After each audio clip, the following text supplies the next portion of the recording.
Hey, that's... Hello, everybody, and hi, my beloved co-host, Anya. Hello, I'm really happy to be here. I had the stream audio on for a second, and that briefly discombobulated me. No, you heard me doubling up. Yeah, that was really disorienting. Hello, everybody. Welcome back. Welcome back. You had a nickel every time Japan showed their fixation on Alice in Wonderland, you could be crushed to death. It's one of the most, like, well-known It is a remarkable fairy work tales. of Western media. Like, yeah. If you're going to deal with basically any kind of fairy tale in media, you're kind of obligated to do Alice in Wonderland. It's facts. Sending Anya through the portal-style resonance chamber. No! Please no. Please no. Be gentle to her. Please, I'm so fragile. Hope everyone is doing wonderfully. I am excited to see more of Alice. Likewise, I had to not stream last week because if I did Alice's voice, I think it would have killed me. Yeah, you were sick. I was sick as a dog, but I'm now healthy and ready to be a breathy femme. I'm now healthy as a dog. Gee, a wonderful twisted take on Alice in Wonderland. I've heard things. I don't know much, though. I don't know shit about shit, famously. As it so happens, a lot of the time you and I are just completely oblivious and blind to basically everything that ever happens. It's like my whole thing, but it is a trait we share, and that's something I love. And the thing is, we are both completely unaware of very different things. I love that I can show you literally any music, and you're like, what the fuck? That's great. Hey, I love that. Oh, that's Yeah, so, like, you're that's like, so... oh, where's this thing that I love been my whole life? Yeah. God. Very excited though. I am going to be putting us in here momentarily. Put it in. I mean, put me in.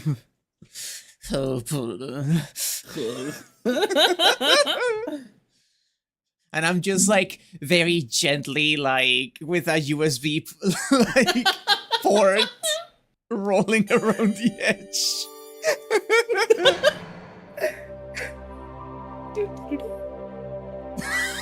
Dude, you did that like surprisingly well. Thank you, I guess. I thought it was pretty bad.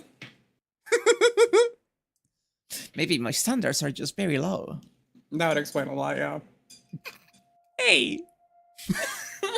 Hey. Well.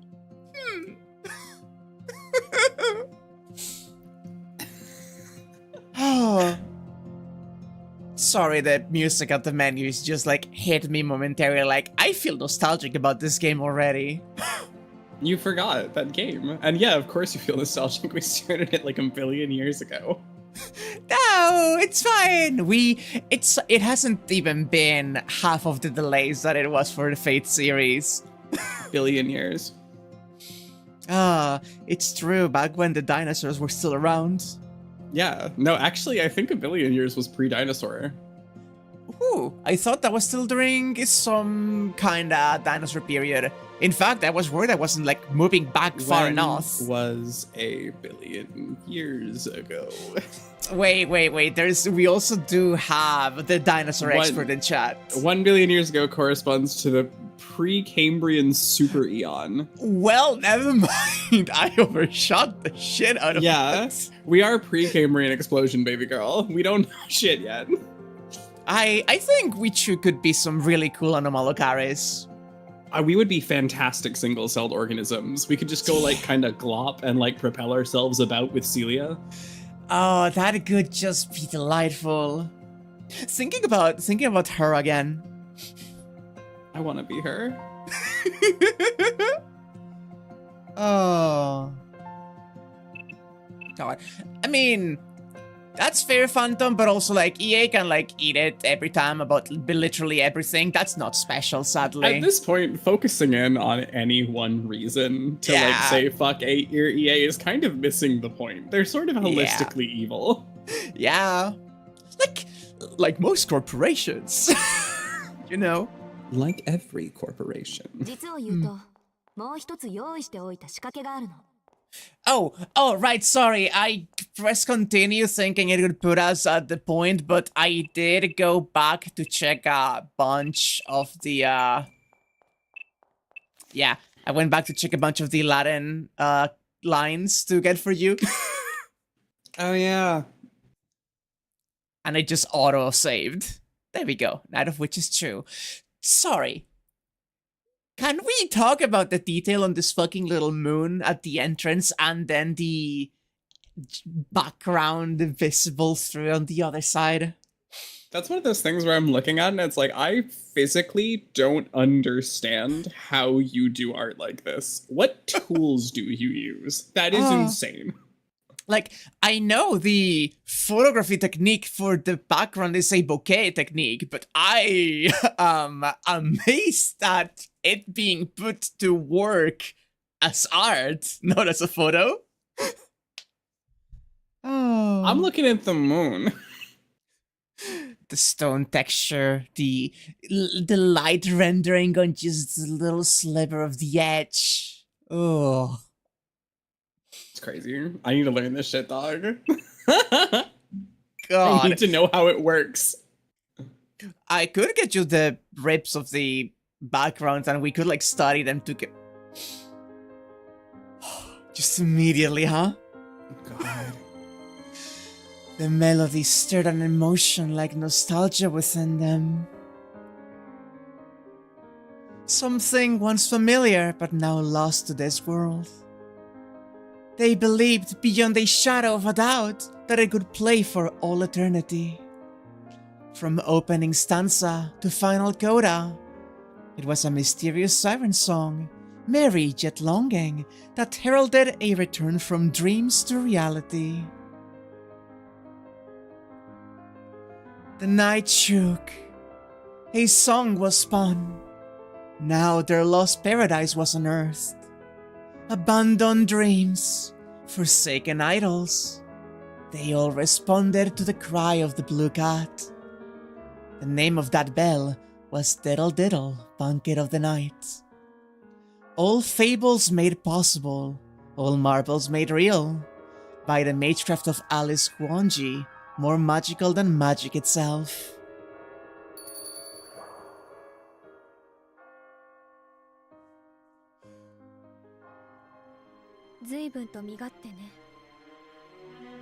How selfish of you. Is that something you can really decide on your own, Aoko? Oh my, I love that she's just floating. She's just floating. It's just a little aura farming before you get down to business. Alice sat perched atop the clock tower like a black bird of ill omen. She smoothed the ruffles of her skirt as if she was preening. Alice. There was tension in Aoko's voice as she lifted her head. The calm atmosphere from a moment prior had long since been shooed away by Alice's gaze. That girl. I've seen her somewhere before. Sojiro searched his hazy memory. He could not clearly make out her face at this distance, but he was sure he had seen her around town a number of times. Where and when eluded him, however, as the tension in the air kept him from connecting all the dots. Well, isn't this a turn of events? I don't know you care. I didn't know you cared so much, Alice. I thought you were going to leave tonight to me. Aoko readied her guard and took half a step forward. Unconsciously. From an objective standpoint, it almost looked as though she were protecting the figure beside her. Oh! Yes! God.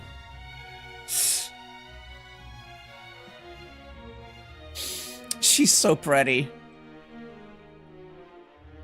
Alice's silence grew even heavier. Her eyes fixed on the ground below her were devoid of emotion.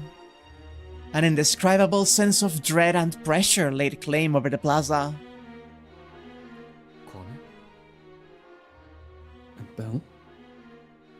If he strained his ears, he could make out the faint ringing of a bell echoing in the distance. The rippling sound waves seemed unbelievably to be emanating from under the ground.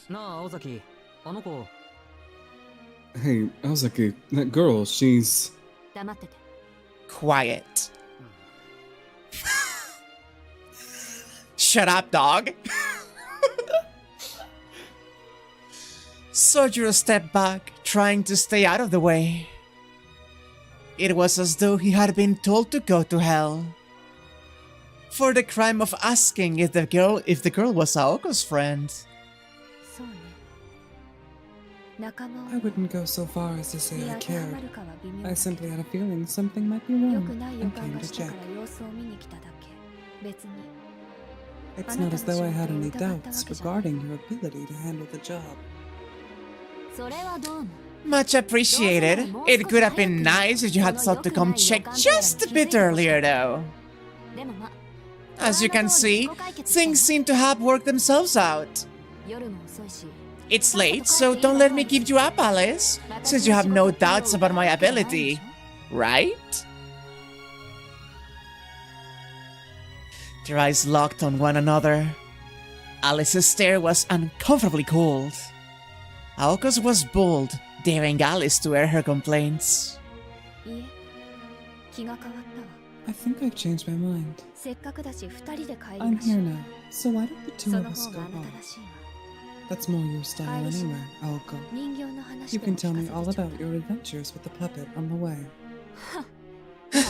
What's that supposed to mean? Go home, Alice. Shut yourself in your room and make some more of your worthless birds.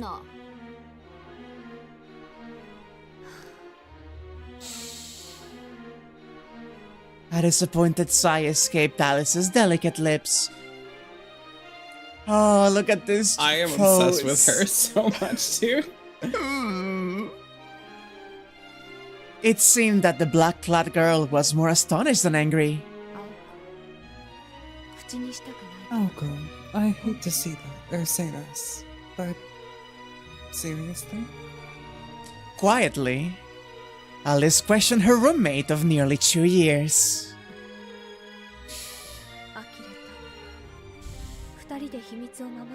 You surprised me. Did you not say that we would protect our secret together? Are you still having trouble letting go of the other side? Or has compassion taken hold of you? Not at all. This isn't compassion. I just feel like doing it this way. No plan survives contact with the enemy, you know that. The same goes for my mood. Besides, who goes out of her way to keep a promise she made forever ago? A little old-fashioned if you ask me. The proverbial knives were out now. No quarter was given, nor taken. Sorry. That's amazing. Oh my god. The framing is gorgeous. The full view of the entire park. Alice just hovering over the little fucking spike. And that just from... oh god. The cinematography. Sadly, their partnership was one of convenience and had not reached the level of mutual understanding. Their version of friendship was both delicate and unique. When a conflict of opinion arose, each would refuse to budge until the other crumbled. Neither was concerned for the other's plight, and at least for now, that was how they liked it. You know, I've come to accept stupid outbursts like that from you. Once again, she let out a sigh, even larger than the one before. Why don't we save this argument for later? I can make him disappear on my own. Finally, she struck straight to the point. As if making to move a chess piece, Alice lifted her slender finger.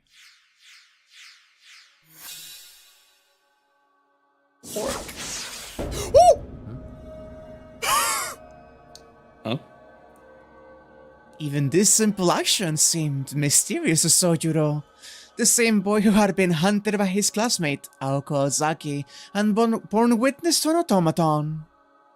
Aoko's violence and an animated doll. Though perhaps far beyond the realm of logic, both these things were derived from reality. As surprised as he had been, there was no need to think of them as total mysteries. However, when the thing appeared out of thin air from a seemingly unrelated gesture, he had no word for it beside mysterious. Sojuro stood motionless, captivated by the stage performer's magic trick, as the girl's single-finger magecraft turned into an attack directed at him. A blue light flew from the side to repel it, annihilating it without a trace. Oh! Oh crap! She is shocked that she just did that. God. Aoko immediately regretted her reflexive shot. I will never get over discarding the magic circles like shells. Yeah. Asuna, hey Hera. You're not satisfied with breaking just our promise, so you must break the rules as well. The rules, huh? The already chilled midwinter air plunged below freezing. Alice looked calm and collected on the outside, but in reality, she was sometimes even more hot-blooded than Aoko.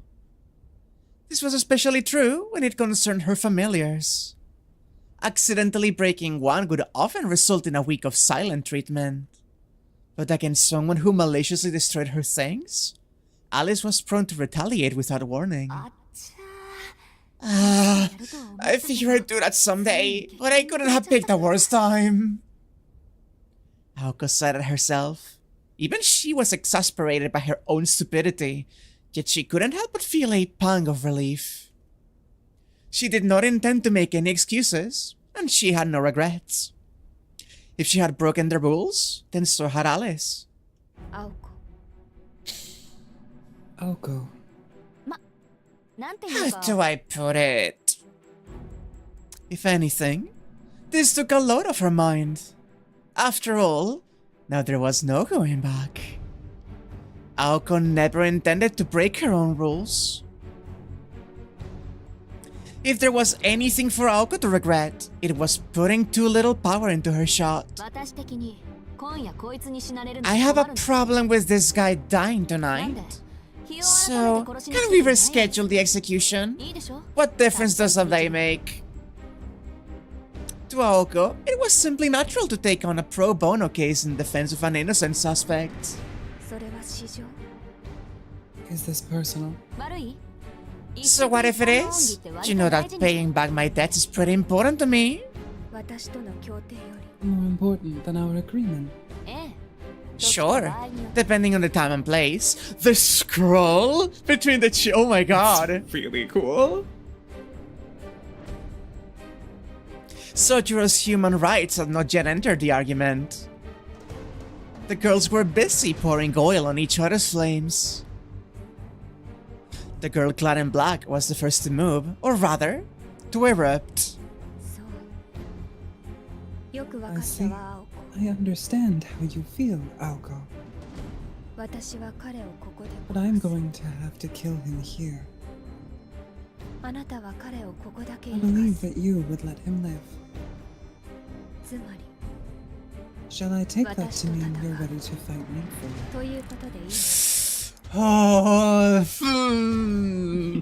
the mentor vibe too coming off of her. Oh. So good.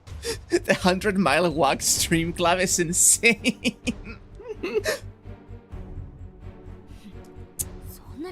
You know damn well I'd rather not.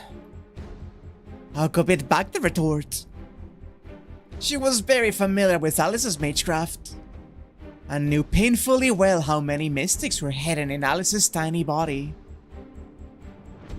The odds of victory were essentially non-existent. And once the first shot had been fired, Alice Kuonji was without mercy, whether facing a roommate or a friend. The fade to the silhouette. A most beloved family member or a stranger. Once Alice began to fight as a witch, she became a heartless, unflappable monster. Aoko advanced another half-step forward, as if to encourage herself. It was too late to back down now. The situation was no longer a trivial quarrel over a witness. The bedrock of their so-called friendship had nothing to do with their individual abilities, and everything to do with being equals in will. That is why, in order to stay true to herself, Aoko had no room for compromise or deception. Of course, I'm going to make sure this idiot lives, even if it means killing you. And besides...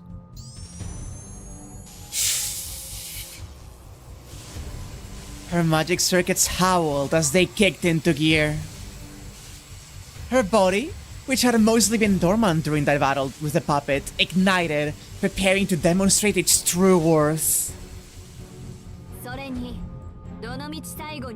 We were going to end up killing each other in the end anyway. Her courage overpowered any fear she had for her opponent.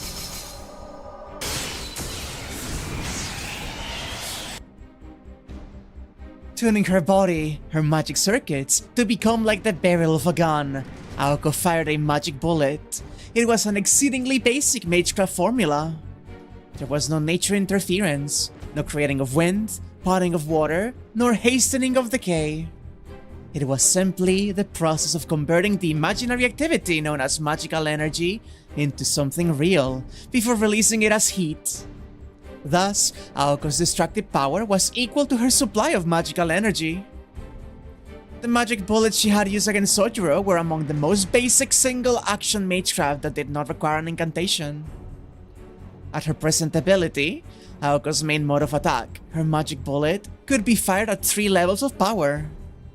These were at the second level.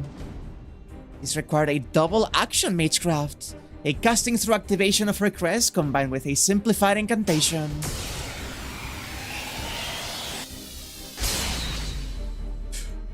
And she just doesn't care. I'm so in it, girl. I love wizard battles. The fact that there was not even a movement is actually impressive, right? Like, she just didn't care about it. However, without blinking, Alice dispersed the shot that Aoko had mustered all of her spirit to fire.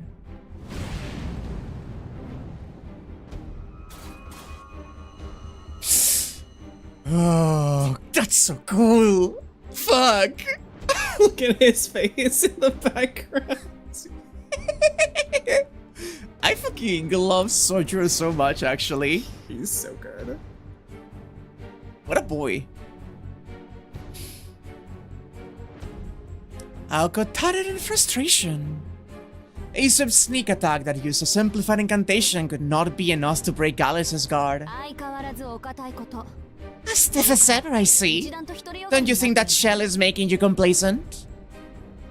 Aoko provoked Alice in order to disguise her own lack of composure. Somehow, Alice seemed delighted by Aoko's bravado, eh?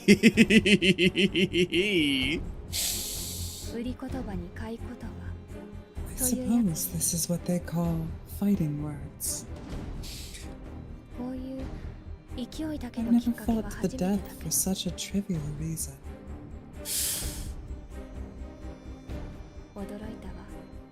I'm really shocked. Humans are such conceited creatures. Alice giggled. Smiling with heartfelt amazement, Alice gestured her left hand toward the earth.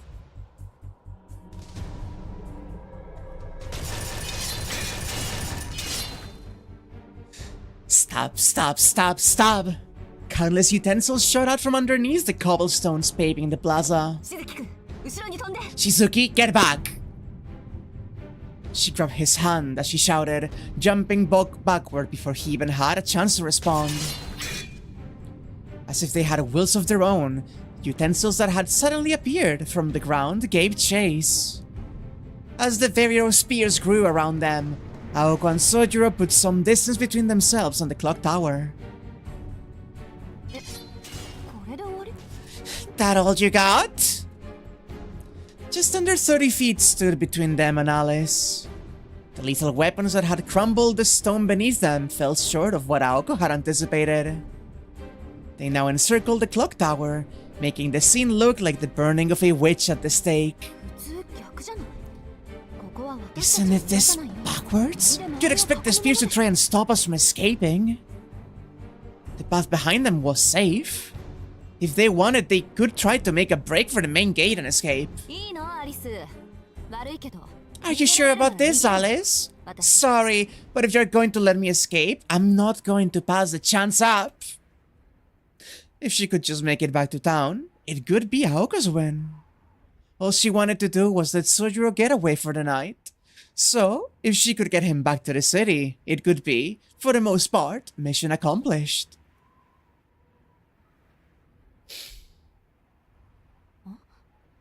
Huh? Or so she had thought. Without even offering a glance at their targets below, Alice carefully and lovingly pulled out a bottle from her pocket. A green flask? Wait, that's... Damn it! Fire!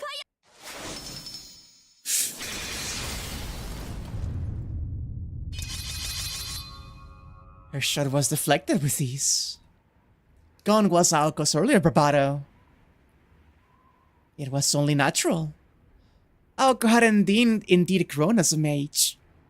Over the last 2 years of study, her studies had progressed well, and she'd more or less gotten a grasp on her roommate's tendencies and abilities.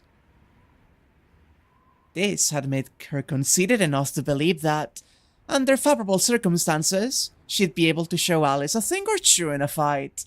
I love her so much, oh my god. Sorry, taking screenshots.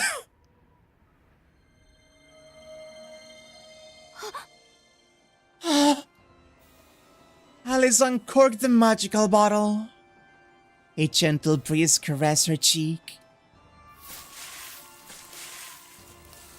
Diddle Diddle fled as a new player stepped onto the stage. But from where could it enter? The sound of footsteps, a nostalgic parade approached.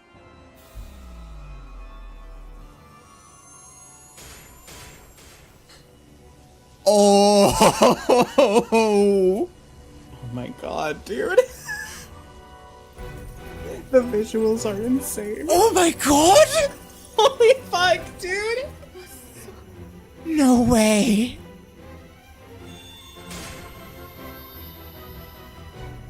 What emerged was a miracle that Aoka Ozaki, an apprentice mage, had never witnessed.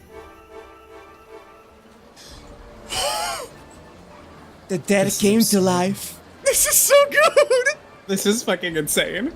Holy shit, what? The inanimate awakened. The woods were enveloped by the mists. Fire-breathing lizards lurked in the swamps. Puppets made merry at midnight. Alice Kuonji's slender fingers had transfigured the entirety of the park, as if gently stroking the back of an elderly cat. Very well. Let us play pretend, Aoko.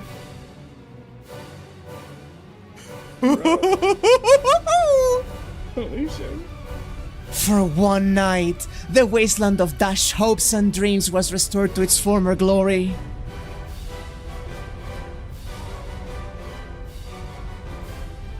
It was an immortal monster ready to devour reality. A dark fairy tale that, once unleashed, could never let its prey escape. The, like, whimsical Disney-ass music. This is amazing, dude. I am...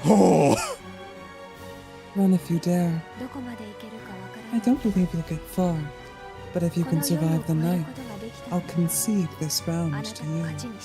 Fuck, dude! Oh my god, she's so cool with it! Hey. I think I love this bitch. I think she's like my favorite character. Her declaration marked the start of a desperate battle. The witch in black laughed at her friend. Her musical mirth filled with affection, sadness, and innocent delight.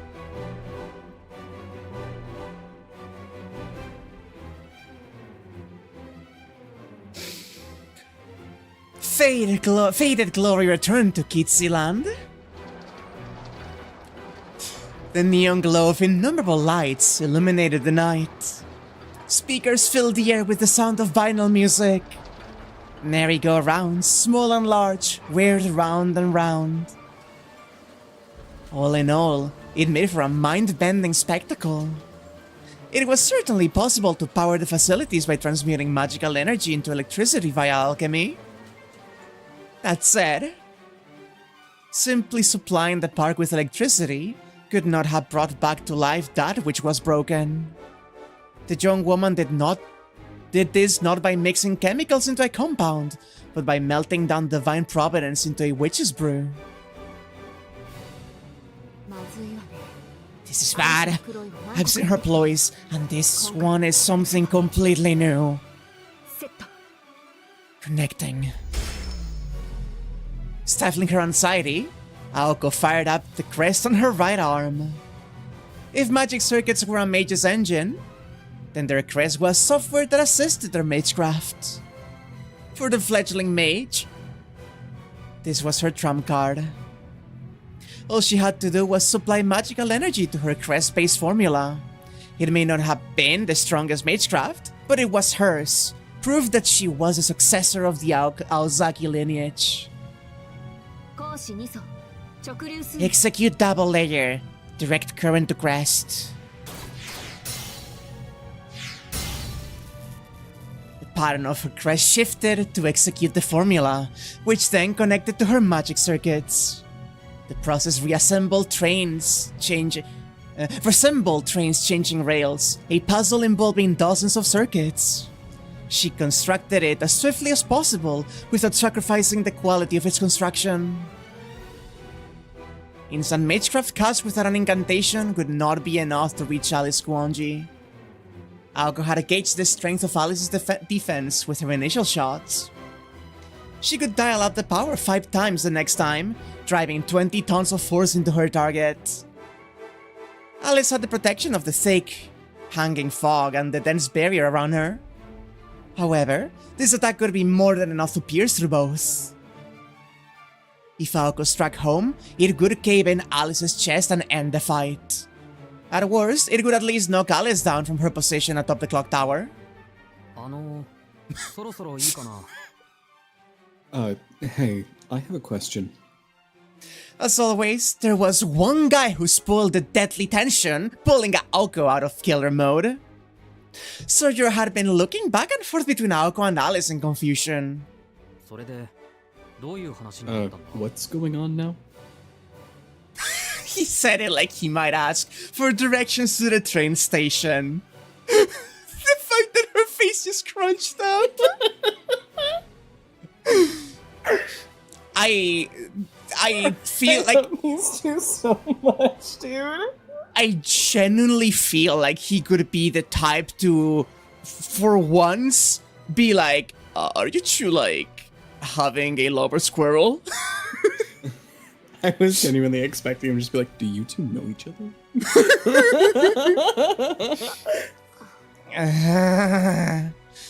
Normally, she could have lashed out in response, but his deadly serious tone shocked rather than angered her. Unbelievable! This is my life now! Aoko swallowed back a sigh and returned her focus to activating her crest. Negotiations have broken down. I pissed her off a bit too much. From her perspective, this is a good chance to kill me off, along with the entire theme park, I guess.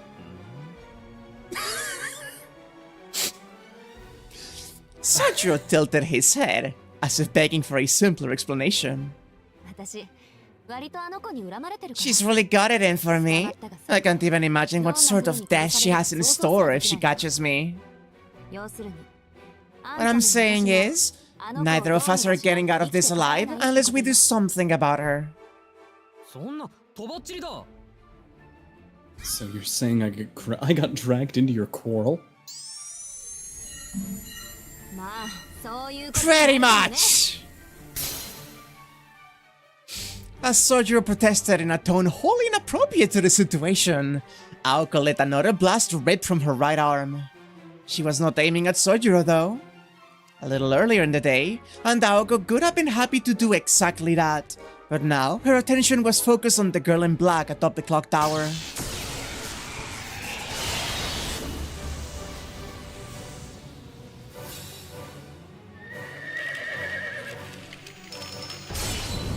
Oh! Oh my god. Huh? Aoko's mind struggled to catch up to her astonishment. She had fired the strongest, fastest magic bullet she had the ability to conjure, and Alice blocked it. That much was to be expected. When Alice set her mind to defending herself, such an attack was child's play. But what just happened? Something Aoko had never seen before leapt to Alice's defense.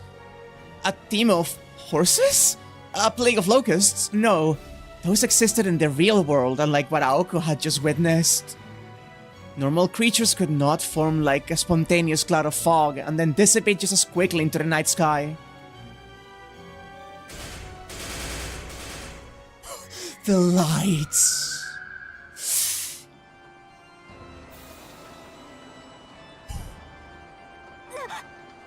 What? Impossible things moved in impossible ways. Alice was not even supplying them with any power source. Those things never needed power in the first place. Those broken and discarded things did not follow the rules of mankind. This was an invasion of fairy tales. Oh my god! This is so sick. I love her magecraft so much. Compared to them, the automaton looked merciful. Autonomous puppets were products of magecraft, but even they behaved as puppets should. These newly animated things, however, were nothing of the sort. Empty vessels became living creatures. Dummies warped into malformed beings. There was a fog so dense with magical energy, it visibly spread to all corners of the park, bringing with it a monstrous welcoming body that easily numbered over 1,000. Oh no! Spurred on by the shattering sensation running down her spine, Aoko fired a barrage of his single-action magic bullets. Her impulsive attacks scattered futilely. Ah! The knights of the merry-go-round soared into the sky. Green, fire-breathing lizards flocked. The bakeries opened their doors once again, and human-sized loaves of fresh bread marched from their ovens as platoons of newly baked soldiers. Ozaki, behind you. Aoko and Soldier were completely surrounded. The Ferris wheel creaked as it gently turned. A rickety train car raced about the roller coaster tracks with Kitsy, tears streaming down its face, aboard. It was a grossly twisted fantasy. The girl in black reigned over the Insanity Fuel Park. Oh, now we're screwed. Aoko was transfixed by the scene unfolding around her. Then, she realized what was happening. I know what this is! Alice had once told her of Meinster's familiars. Among them were 3 of particular notoriety, one of which she recalled being capable of something similar to this.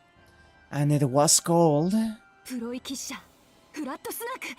Kickshao Flat Snark. Seriously, Aozaki, behind you.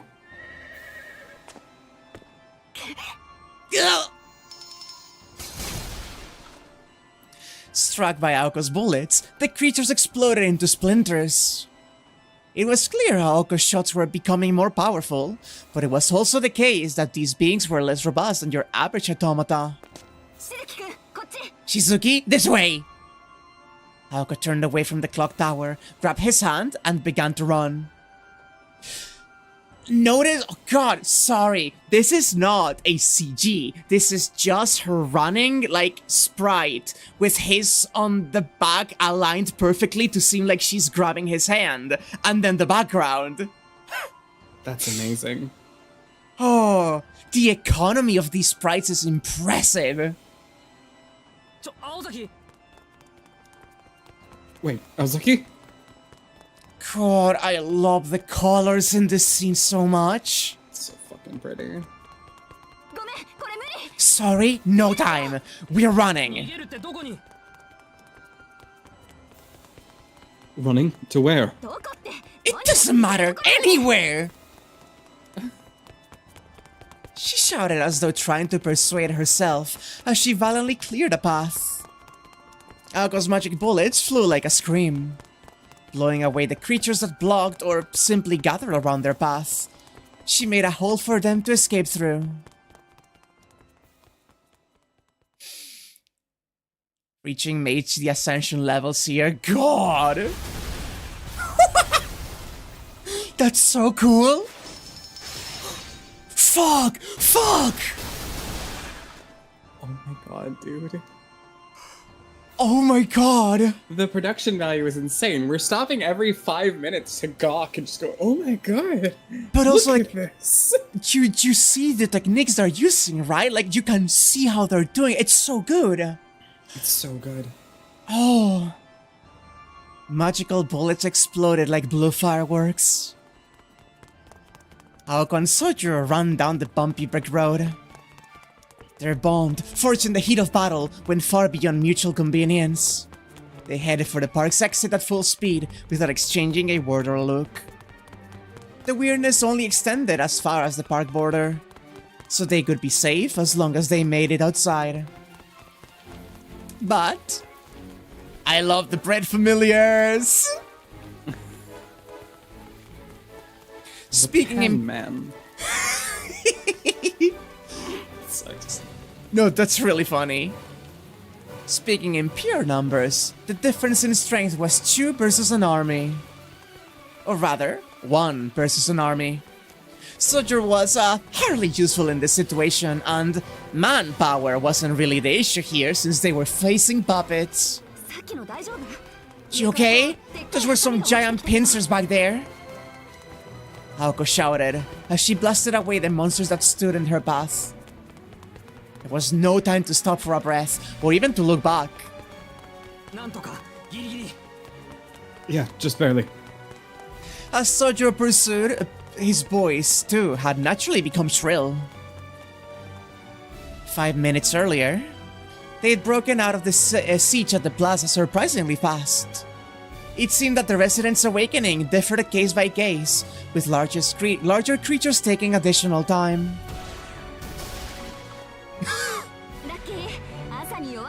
We're lucky they're not the morning type. Aoko joked as she mowed down the small fry that popped up. But then... Oh? Without warning, something outrageous extended its way down from above them.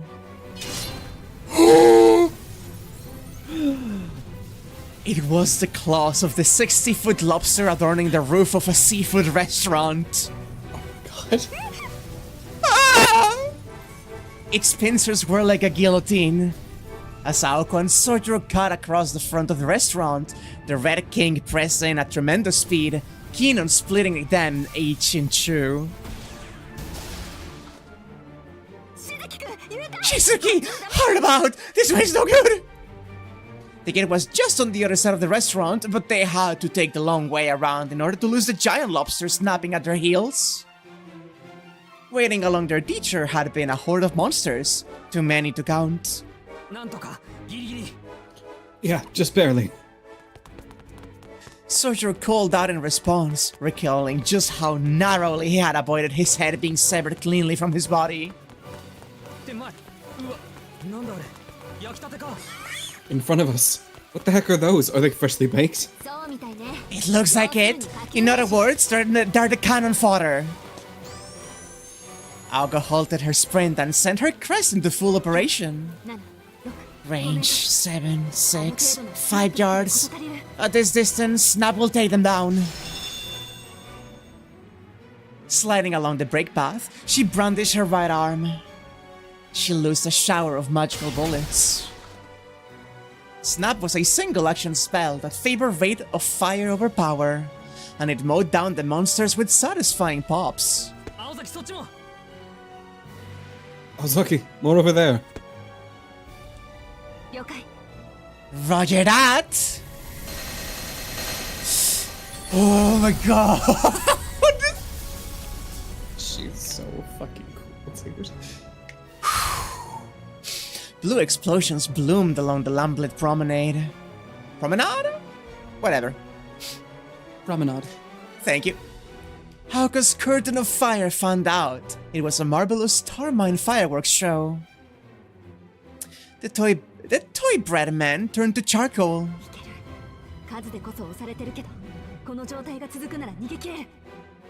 We can do this. They cost us overpowered in numbers, but at this rate, we will be able to get out of here. Shizuki, how's it look over there? Looks clear to me. We should be able to approach the exit from the east. With a magical barrage that could leave an average spellcaster blue in the face, the novice mage broke through the siege. Meanwhile, hi Robin! A single bird keenly watched everything unfold. Beast. Those two can work together really well, yup. Chirp, cheep, cheep, chirp, chirp. The moment the bluebird descended into its master's field of vision, it made its high-pitched call. Sorry. Oh my god. It's so fucking pretty, too. That is background material. That is one of the most gorgeous things I've seen.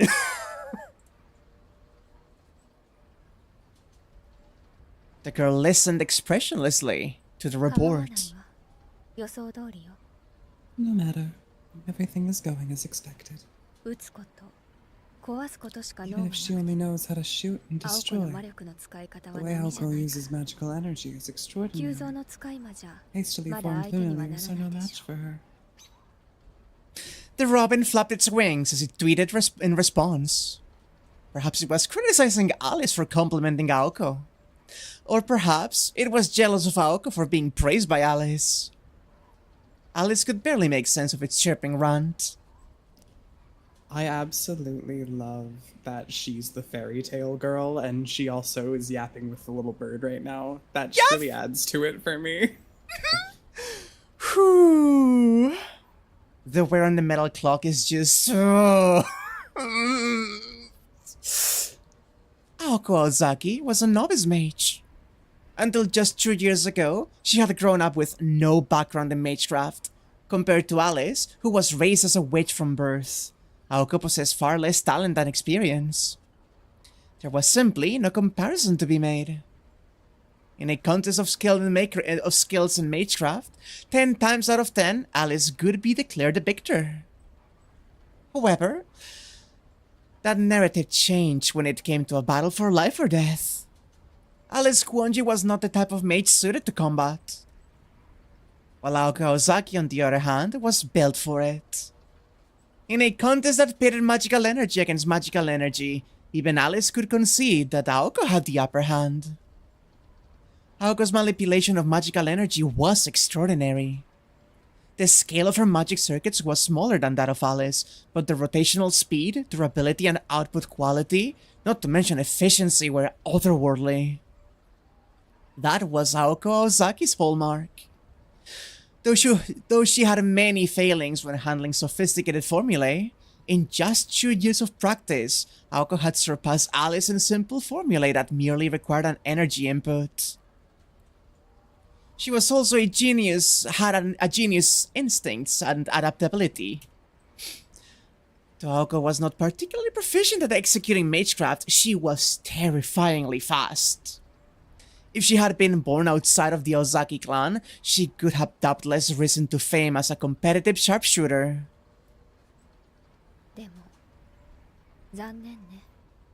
What a pity.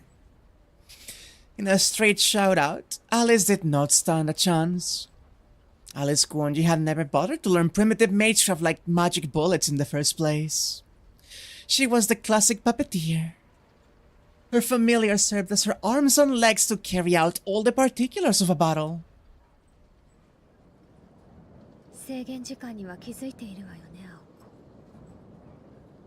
Clock's ticking, Aoko. I'm happy to lend you all the ammunition you like, but after an hour, those bullets will be worthless. Hilarious thing to say from on top of a clock tower. Yeah. Chirping as if in agreement, the robin took flight. It had been nearly 10 minutes since Alice had made the amusement park into her dominion. To what could the green fog give birth next? Aoko and Sojiro, still running about, could soon come to understand the gravity of their situation. I love her so much, dude! I'm taking my teddy pills. God! I love this woman. I just need the estrogen.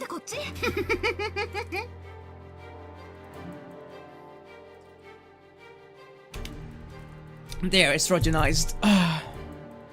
Shizuki, is this the way out?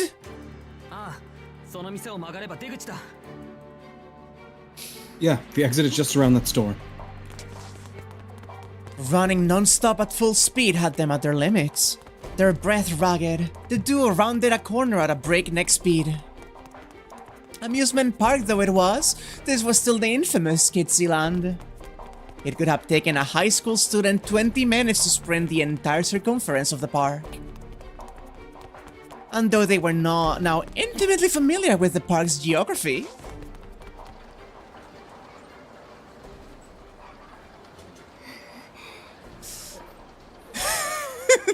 sorry, what is that face, Sojiro? He's been doing that this whole time. He sucked the lemon. It was changing beyond recognition. The transformation was not limited to the park's residents either. Ozaki? What? I hate to ask, but is it just me or is the park getting bigger? It was. The problem wasn't as mundane as mistaking the location of the exits, nor the strange terrain. No, the park was warping and twisting in upon itself. Even as they ran, its structure was expanding and growing like that of a living creature. Soon, the pair noticed that the mob encircling them had grown even stronger. Entrusting her back to Sojiro, Aoko summoned all of her effort just to keep from whining. No one could blame Sojiro for cowering in shock.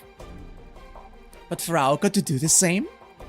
She bore responsibility for causing and then dragging him into this mess. She could not afford to succumb to panic. Pull yourself together, Aoko. The park has to end somewhere. It may be far, but the fence is right there. Even Flat Snark has limits. Getting to the exit is the right choice, I think. But from here, it looks like the better part of a mile away. Up until now, they had been too concerned with simply running. Their breathing had become labored. If they had to run another mile without rest, they could end up collapsing along the way. Ozaki, how are you holding up? Physically, I mean. Huh? What? The whisper from behind pulled Aoko back to reality. I'm fine, but I need to catch my breath. Good idea. You'll never make it outside if we don't rest. You know, I never could have thought you'd be okay with making a run for it. She let slip a giggle. Far from debilitated by panic, her comrade in arms had been analyzing the situation and forming an escape plan. Why don't we hole up in one of those buildings for a while? I don't like it, but it is our best option right now. The breadmen had been completely surrounded. Perhaps this might have been a problem for an average person, but for Aoko, breaking through the formation to get to the building could be a cinch. The issue was which store to pick. She considered the characteristics of the transforming bark. What could pose a danger, and what was safe? The most important factor was not the strength or complexity of the building. Keep it simple, stupid. Shizuki, this way! After riding the monsters, Aoko hopped behind the counter, soon followed by Sojiro. Get behind the counter! Like she was in a western shootout, Aoko squared off against the monsters using the counter as cover. His face!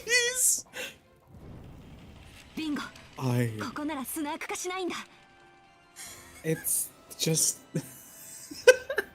I am so obsessed with the way that he is just the most normal fucking guy being wrapped up in the most ridiculous of situations. He's just a guy! He doesn't even know that this is not normal. He's literally such an abnormal freak that he has become exceedingly normal. He's literally just here. I love him. He is John Normal. Literally. This is the most John Smith-ass motherfucker there has ever been. He's so good. Oh my god. Pingo. Nothing in here can get snarkified. After assessing the current state of the enemy, Aoko sat down under the counter. What are they doing? They're stamping their feet in frustration because they're angry that they cannot get in.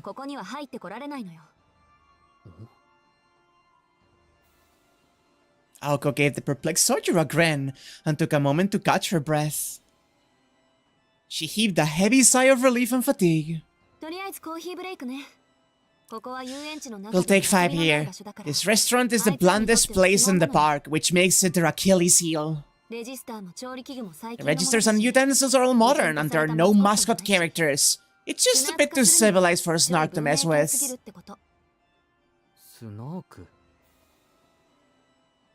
Snark? That's their name, though Alice is the one who came up with it, I think. It doesn't really sound like her, but whatever. That's what they're called. Perhaps now at ease from knowing they were safe, Sojiro seemed enthralled in her explanation. Aoko could not help but chuckle as Sojiro nodded sagely. It was certain that he had no idea what she was talking about. Normally, this would have irritated her, but this time she was grateful for the warmth of his strange sobriety. It's good that you seem better, Azaki. Mistaking her smile for composure, Sojiro broke into a smile himself.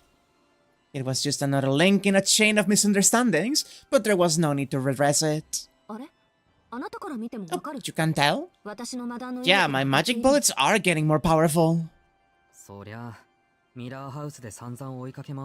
you did chase me all around that house of mirrors while firing those things at me, so I guess I've become really familiar with them, for better or worse. Are you sure you're okay, though? I remember you mentioning that you had a limited number of shots, but you fired at least 20 or 30 so far, right? You know, every now and then, Jude. Her opinion of him improved, just a little bit. Never mind.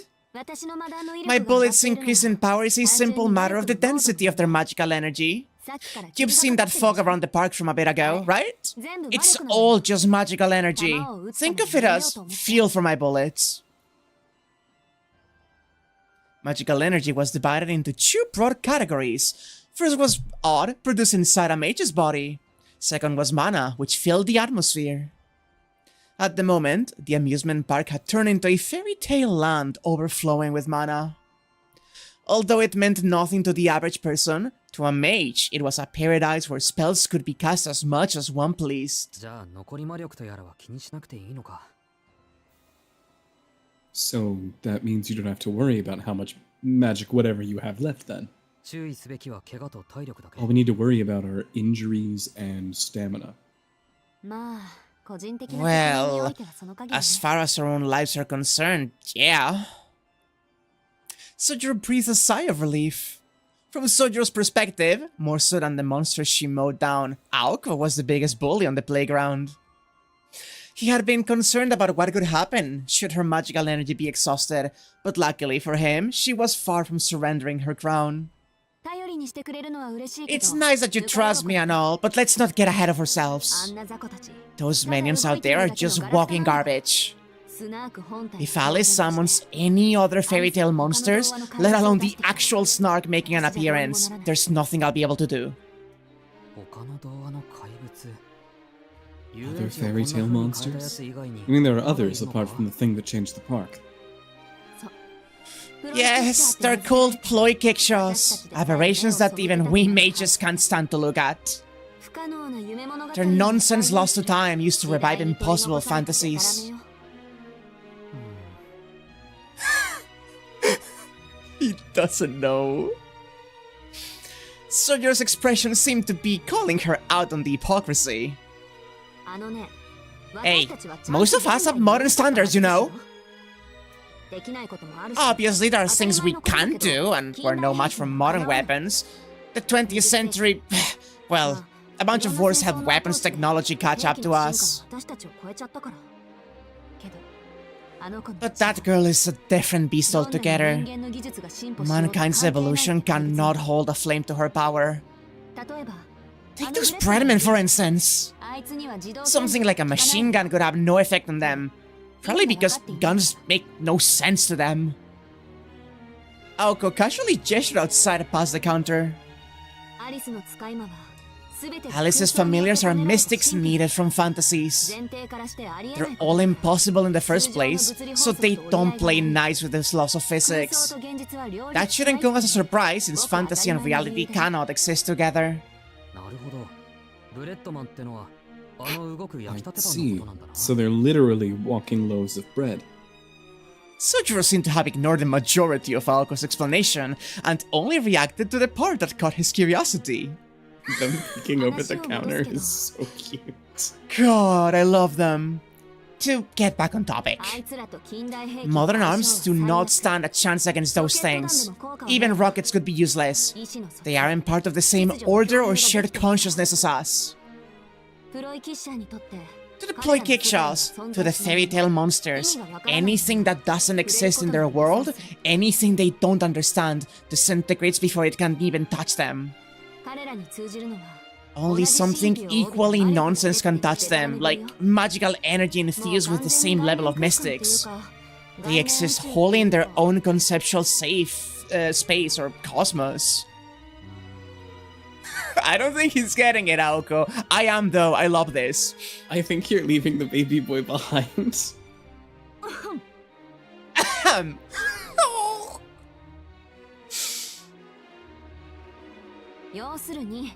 In short, they are protected by a special rule known as folklore defense, meaning that neither pure force nor strong magecraft have a match effect.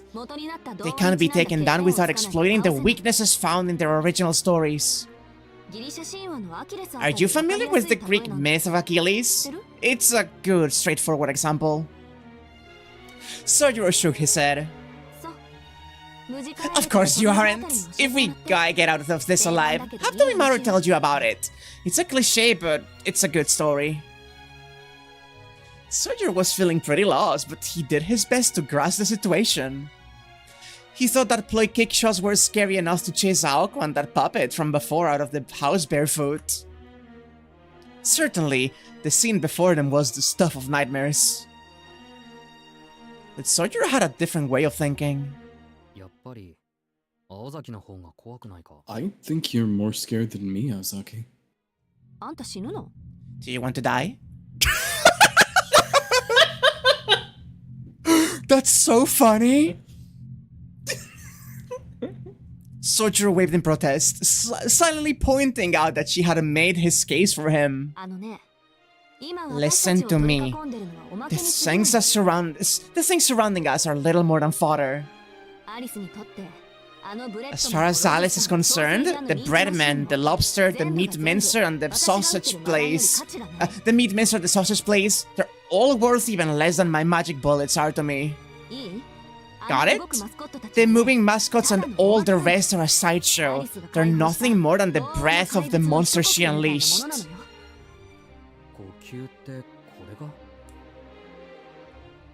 These things are just the breath? Yeah, crazy, I know. But that's what we're dealing with right now. Just one of those fairy tale monsters is enough to keep us busy. So if Alice decides to add another, we might as well just give up.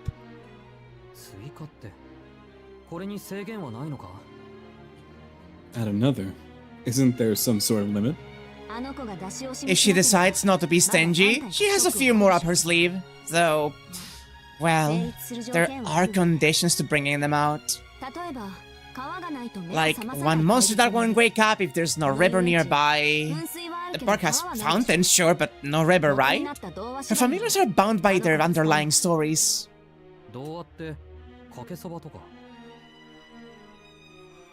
By fairy tale, you mean like the one about the bowl of soba noodles? Let me tell you, it's a small mercy there's not a river here. Otherwise, something way better at squishing us would have appeared by now. Aoko continued, completely ignoring Sochu though.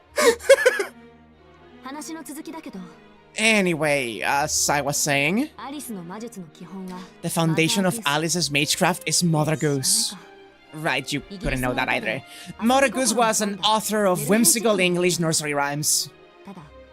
To be honest, this type of play cake show isn't all that scary.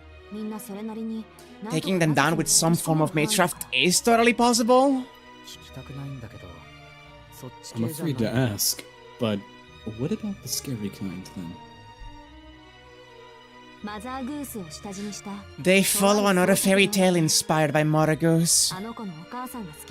Alice's mother was particularly fond of it, and every single one is bizarre. No mage wants to go up against one of those things. As it happens, that's exactly what brought the park to life. I'm pretty sure it's the one she calls Flat Snark, though I wasn't particularly paying attention, so I'm a little hazy on the details. Sojiro swallowed the discomfort making its way up his throat. He really wanted her to explain things a little less vaguely, but something she had just said necessitated further investigation.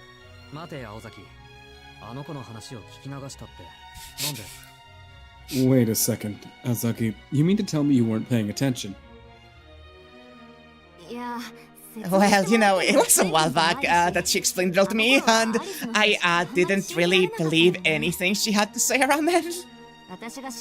I thought that maybe she was talking up her own magecraft to a newbie, or that she wasn't taking me seriously. In truth, if anyone hadn't taken the lesson seriously, it was Aoko. She could learn that lesson firsthand soon enough when she experienced just how real Alice's monsters were. She'd also discovered how heretical the Minster witches truly were in the world of magecraft. Can you remember anything else about them? From what I understand, it's a ploy that puts up a powerful bounded field. Alice inherited a lot of ploys, but this one is one of her finest.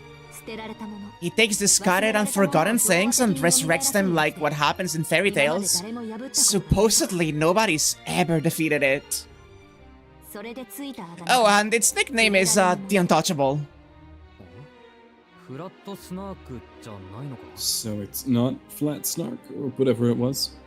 That's just a nickname too. Since nobody knows what its real form is, it picked up a few names along the way. Uninformed expositioners, yeah. One of them is Flat Snark, and it ranks high among her other nonsense in terms of how little is known about it. Have you heard of the book The Hunting of the Snark by Lewis Carroll? No, and who is Lewis Carroll? Okay then, let's start from the beginning. Professor Dodson was...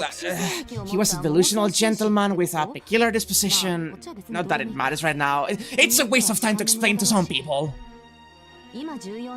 What's important is the work he left behind. The Hunting of the Snark is a book about a band of adventurers who try to capture an unidentified monster known as the Snark. It's very Carol, satirical, nonsensical, and cryptic. It doesn't even really have an ending either. Though the party does ultimately find the Snark on its island after much hardship, it ends with the protagonist who found it, the baker, suddenly disappearing. It's a satire about people who run about busily trying to find something they don't understand. But when it comes to the park here, it's pretty clear who the baker is and who the Snark is, right? Aoko elected not to share this, but Flat Snark had other popular names as well. The Enigmatic Island, the 5-dimensional plane. These names were not given to it by Alice, but rather muttered by mages whom the Mindsters defeated. In mathematics, Snark is a term used in graph theory to refer to contradictory and impossible planar graphs. A plane, proven to be unable to exist in this world, was given the name, apt for an ill-fated existence paradoxical in nature. The fairy tale monsters ascribed to this name was said to hold no form discoverable by man. Aoko also declined to mention something as I am mesmerized by the wobbling of this thing, by the way. Same, I have just been staring at it. Flat Snark was a fairy tale monster that could grow. It could hide somewhere in the amusement park, continuously exhaling magical energy until the park completely transformed into a fantasy land. Well, it's not like there's any point in scaring him. Did you say something, Ozaki? Nope, I was just thinking. Flat Snark's power is its ability to bring fairy tale worlds to life. When you think about it, the park makes for the perfect backdrop. I mean, it was originally a playground based on fairy tales anyway. If this had been a business district, for example, Flat Snark could have posed far less of a threat. I don't know, I don't want to see the fairy tale of, fucking... executive... capitalism at work. Woke. Wait, woke! I don't know, man. Don't worry about it. So you're saying Alice has a whole bakery? Shut up, but he could say that. At most, its power could be limited to projecting the shadow of a dinosaur onto a building's window panes.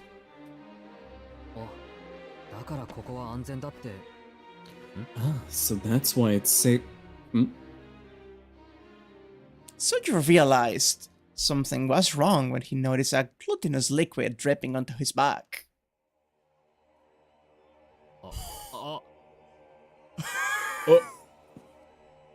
He looked up to the ceiling. Their eyes met. Before he had a chance to think, Sojiro hopped up from the floor. Ozaki, get out now. Taking the initiative, he jumped out from behind the counter. Are you mad? What do you think you're... Trying to stop him from committing an act of suicide, she also came to her feet. Immediately, she noticed something coming to life overhead. What the... Oh, crap! Ooh. Jesus Christ! Oh my god, that was close! The gargantuan mouth clamped shut. With no mascot to speak of, the burger joint itself began to transform into one giant monster. Who the hell paints a giant clown on the ceiling? Shouldn't they have flags or creative muscles somehow else? If they like clowns that much, why didn't they put it at the entrance? Aoko aired out her grievances as she ran. There was no safe haven left. Moment by moment, the last remnants of civilization were being eroded away by fairy tales. Not even a boring business place can hold them back, no! Oh my god. Whoa! Whoa! Holy fuck!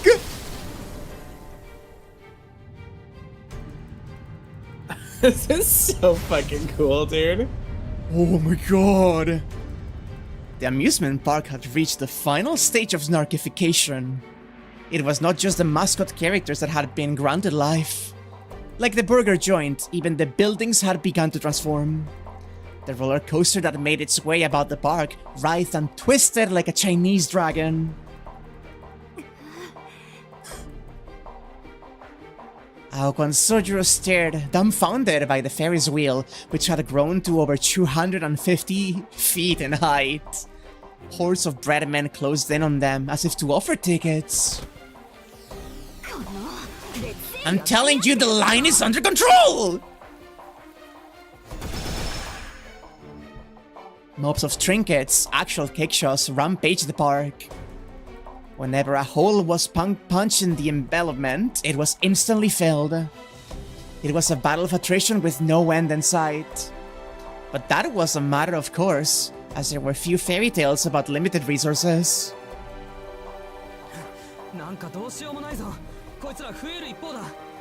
This is hopeless. They just keep coming. Look for the Snark's real form. A fairy tale monster always has some vessel for its body. If we can just destroy that, we should be able to get out of here. God! A body? What kind of body? I already told you! Fairy tale monsters can't exist in reality. Anything weird or impossible you've never ever seen before. That's going to be it. Something weird or impossible? I need an example. Do I have to spell it out for you?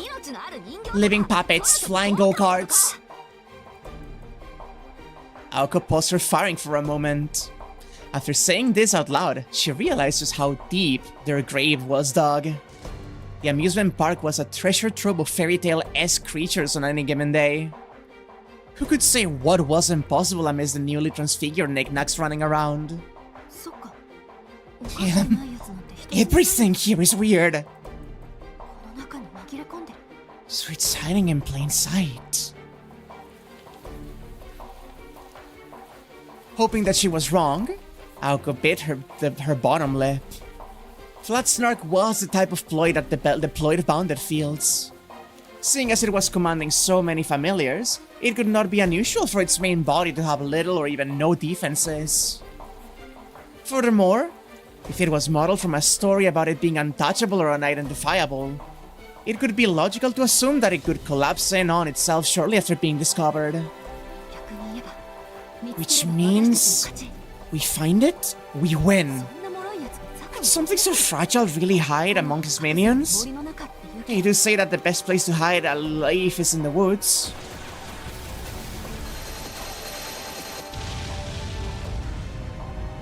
This was closer to the truth than Aoko realized.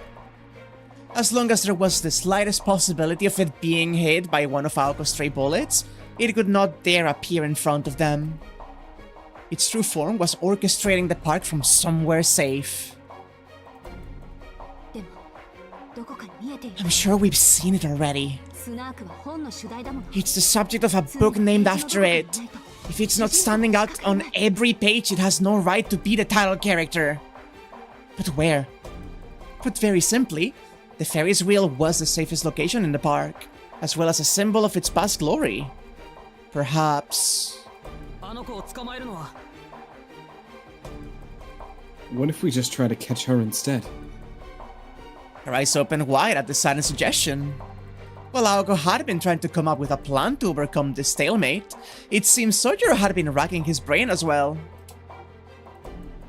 His proposal was a simple one. If they could not find the Snark, they just needed to take out its master, Alice. Alice had not moved at all from the clock tower. Even from here, they could make out her figure, draped in moonlight. That's the worst move we could make. Even if we killed her, it would not stop the Snark, and all of this absurdity could just boil over to outside the park.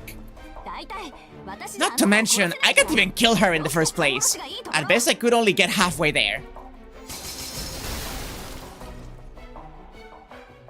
A breadman, angered at the insults hurled toward his master, moved to attack and was mercilessly burned to a crisp. The two stood back to back, catching their breath. With no plan to speak of and no route of escape, they had reached rock bottom.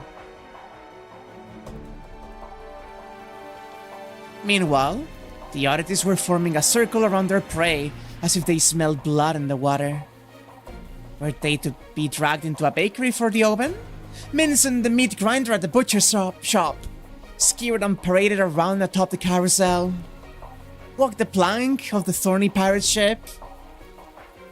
After 2 years of slumber, they were eager to welcome their new guests.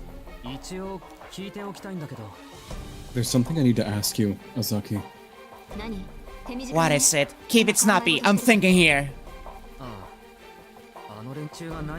Okay, it's painfully clear what these things want to do to us. But what about her? Does she enjoy this? I doubt it. These things' hatred of humans comes from a deep-seated grudge within the park itself, and maybe even But Snark's personality too. Alice's familiars are one big family of freaks. Though, now that you mention it, Aoko was unable to deny that there were some similarities.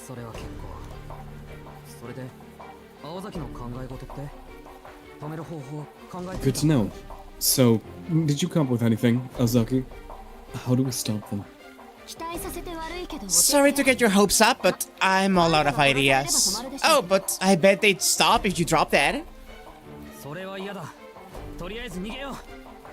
No, thank you. Let's just get out of here. Wait, Shizuki! She blinked in surprise at the sudden turn of events. Sojiro, who had until now been meekly following her lead, had grabbed Aoko's hand and pulled her with him into a head-on charge at the swarm of bread in an attempt to break out of the encirclement. Are you out of your mind? How on earth did you figure this is what we do next? Aoko, nonetheless, followed Sojiro's uncharacteristically gung-ho lead, cursing him all the while. Alone, he had no chance of breaking through the surrounding wall of enemies with brute force. Aoko regained her bearings and let fly a spray of magic bullets ahead of Sojiro.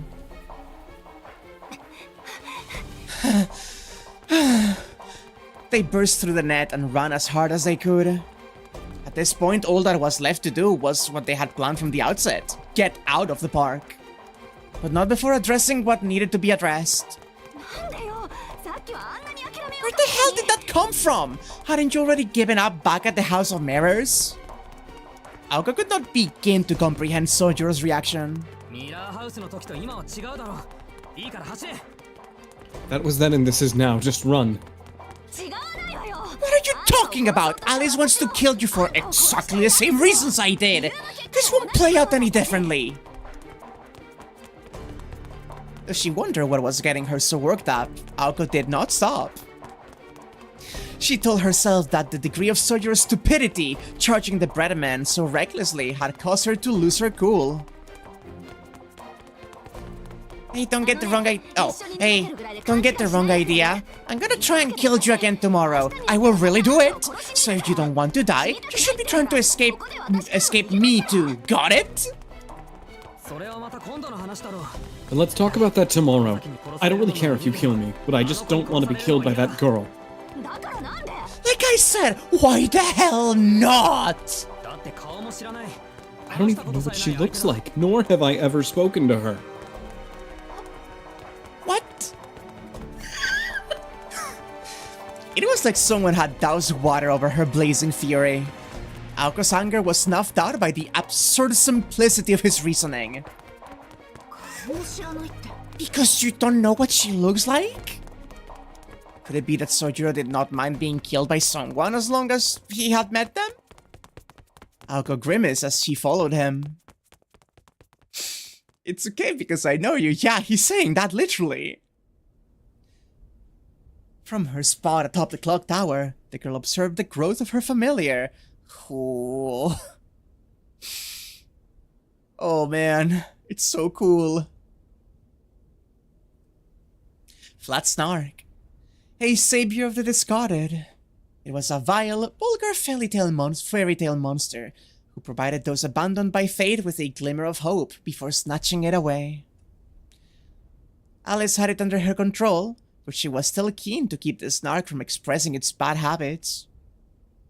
After completing a lap around the park that had now reached the size of an entire town, the Robin made its situation report. So, they're trying to get out. It seemed Aoko was prioritizing the safety of the boy. Even if it resulted in wasting an entire day, choosing not to capitulate on a decision was very much like her. That's too bad. I was sure Aoko would attempt to burn down the clock tower and me with it. The bluebird chirped in response. Was it denying its master's portrait of Aoko? Or agreeing that it was Aoko's style to do exactly that? An outsider might interpret its interjections either way. Does this bore you? The robin jumped at being addressed so unexpectedly. It chirped and flapped its wings like a flustered serpent fronting to say otherwise. It's rare for us to get along so well. Okay then. If it's a game she wants, a game she'll get. Let's liven things up a bit, shall we? Icky. Calmly, she pulled out a small object from her pocket. It was a dark grey Easter egg, and emanating from inside it was the ticking of a clock. The robin knew it would be a ploy kickshow with a bad attitude far exceeding But Snark's, known to be among the best in one-on-one situations.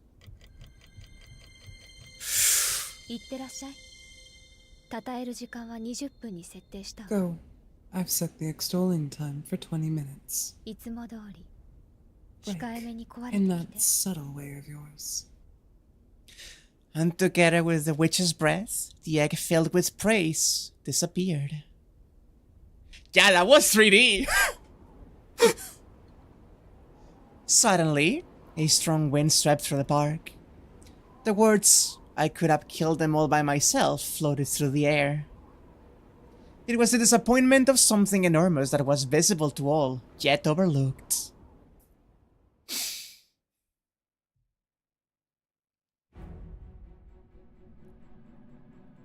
Aoko and Sojiro continued their dash toward the boundary separating the park from the outside. The curio horde that stood in their way had reduced in number. The iron fence that separated the two from the outside world was just over 300 yards away. Fortunately, there were no particularly large buildings barring their path. If the Ferris wheel had stood in their way, that could have spelled the end, but thankfully, it had yet to reach its full strength. The only things that appeared before them were weak oddities that could easily be handled by Aoko's simple magecraft. At this rate, we might just... She could have said, make it to the fence, if only her lungs could allow it. Since Aoko was utilizing the ample mana filling the park, her tank of magical energy was nearly full. Moreover, the condition of her body circuits was steadily improving, to the extent that she could be unable to unleash at least one all-out onslaught. Until... something unusual was hovering above her field of vision. It was locked on Sojiro, hovering 10 feet above him, over to one side. Shizuki, look. What? That thing? It's been on us for a while. Sojiro had seemingly noticed it before Aoko, hence his previous awkward glances toward the sky. I love that Sojiro is more observant than she is. It's really, really interesting because we've gotten all this stuff about him being from like a mountain town and everything and like living in the wilderness, and he's always come across as like completely clueless and unobservant and confused. And the second he's in a situation where he is being pursued and his life is in danger, he is locked the fuck in. Yup, completely. In truth, it could have been strange for him not to notice, as the thing was practically glued to him.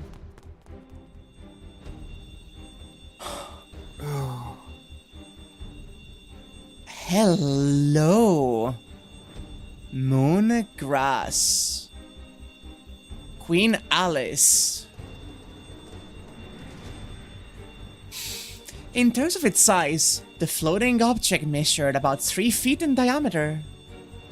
Tiles covered its exterior, about which a multitude of spinning lights dance about. Is that an egg? Soldier asked, not really sure what to call it. An egg? If it's an egg, then that means it will crack.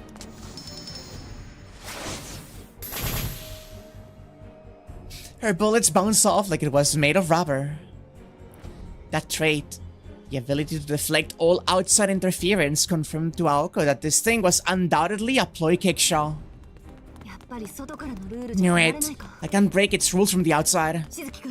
Shizuki, don't take your eyes off of it even for a second. No matter what happens, keep your eyes locked on it, even if it just is in the corner of your vision. Okay. Aoko picked up her pace as she barked orders. The Eggman, who sat on the wall, he could crack just as the tale spoke of. Nothing anyone could do or say could cause him to fall, but the moment they stopped looking, he could tumble down and break into pieces.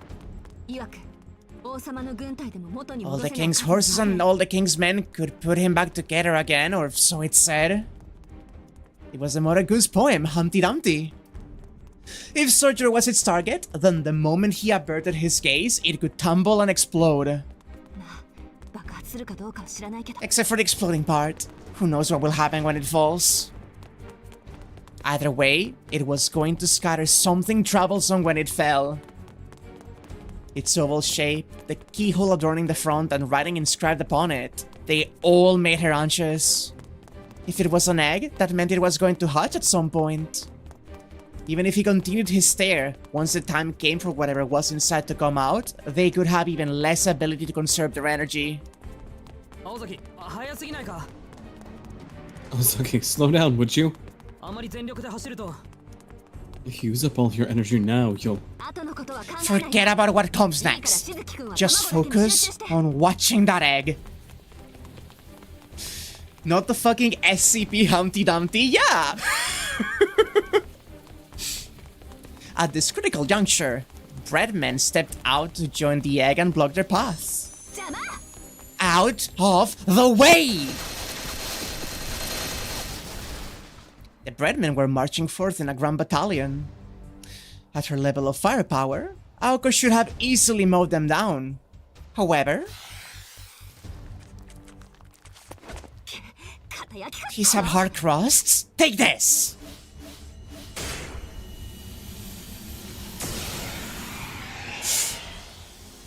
If Snap failed to do the job, then that meant it was time for her to put her crest to use. Draw. A formula-triggered bullet encased in a full wind jacket. If her previous shots were the equivalent of a machine gun volley, then this was her artillery shot.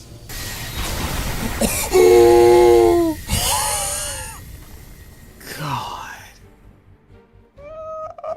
Oh my god! Girl! Jesus Christ! Literally so fucking cool.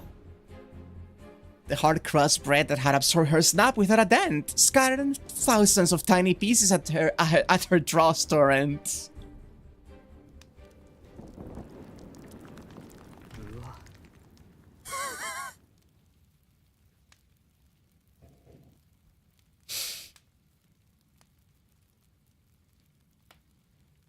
Taking a sip of water. Yeah, sorry, the stream froze for me 1 sec. Yeah.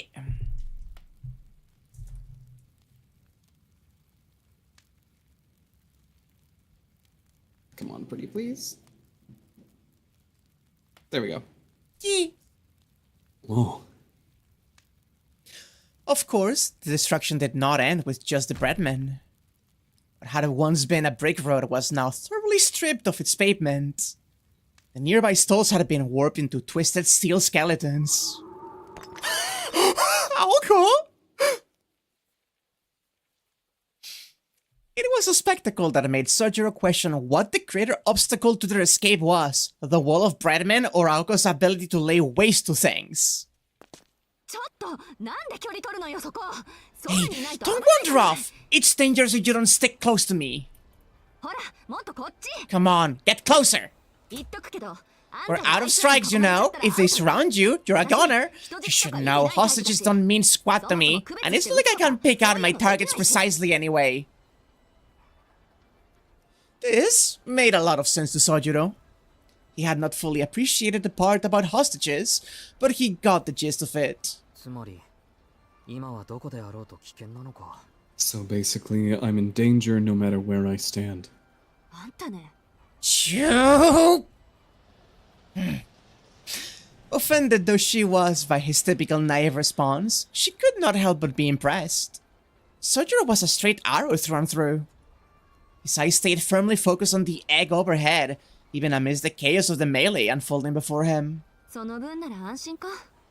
I don't know why I worried. You may not be the sharpest tool, but you sure are good at following orders. One thing, Azaki. Am I imagining it, or do those breadmen seem tougher than before? No, you weren't imagining that. They are getting stronger. They must have nailed down their mass production process, so they've turned their attention to upping the quality. As you figured out already, they're just going to get tougher as we go. It seems like even those bread guys have started to develop individuality. I hate to think about it, but they might start spreading themselves with jelly or wearing other fillings and merging with one another. Though she was joking, her eyes were dead serious. Sojiro shuddered at the thought of the situation growing even more dire. So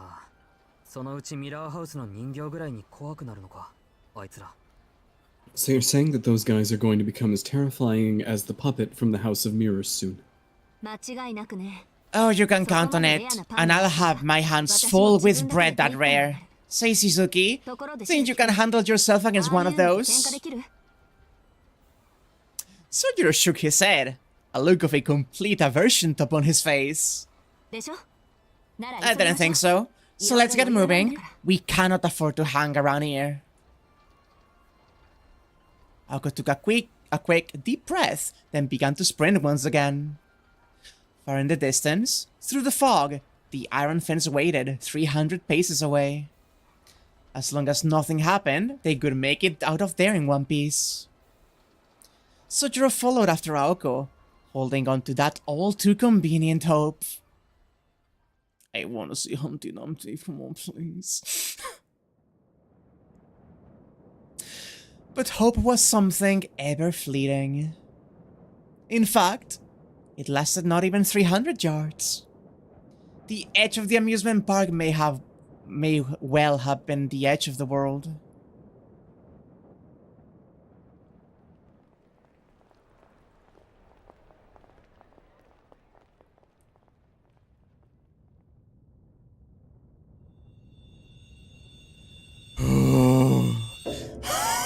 Oh my god! So cool. That was such a cool pullback! Dozens of undulating horizons could be seen, crowding the sky like a giant cloud or a thick curtain, or perhaps groaning lips. It was the end of the road, the outer limit of an outrageous and fantastical realm. And yet, Aoko found it to be much like the last page of an enormous picture book. The sight turned her mind blank. Well, this is about as bad as it gets, she thought. The Snark, the island of despair, had at last brought Aoko to her knees as she stared at the swelling border. The park indeed had an end. Even now, as Aoko and Sojiro had expected, a fence divided the amusement park from the residential area neighboring it. It had both doubled in height and been made sturdier, another hurdle she had foreseen before even laying eyes on it. Expecting it to have been snarkified, Aoko had come prepared to demolish an obstacle or two. But this construction before her went far beyond a mere wall. It was an ocean that separated the underworld from the mortal one. The iron fence was like a restless, surging sea. One or two walls could easily be toppled. Even 10 or 20 could be dealt with one way or another. Between the power left in her body and that which filled the park, putting on a brave front was within her power. She could fully mobilize her circuits and her crest to the point of burnout in a last-ditch effort, like some reenactment of the parting of the Red Sea. But then that could be it. Even if a path could be made, she could not have the energy left to walk it. And it was obvious what could become of her afterward. The residents could hardly forgive her for wreaking such havoc around the park. Like ants drawn to honey, they could swarm the helpless girl and tear her to pieces. Despondent and exhausted, she felt the faint sting of remorse. Escaping the park. Looking back on how they had gotten here, Aoko recognized that her choices had been her undoing. Under the golden full moon, beams of steel bent and merged like wireframe sculptures. It was only a matter of time before the amusement park itself became one colossal monster. The horde of familiars gathered in the plaza where Alice was had formed an impenetrable blockade around her. Just above the head of the boy beside her, the whispering egg, called Scratch Dumpty, continued to shuffle what appeared on its surface. Aozaki. Ozaki. Shizuki? The boy's voice snapped Aoko out of her trance.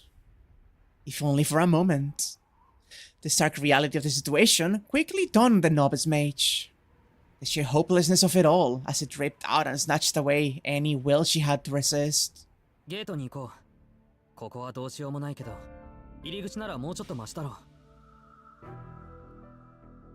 We might have a chance at the entrance. But Snark thing. You said it had its own set of rules to follow, right? Then we need to think about the basics. The fence would have been impassable from the start, but the gate might still work as an entrance and exit. Sojiro had not given in to panic.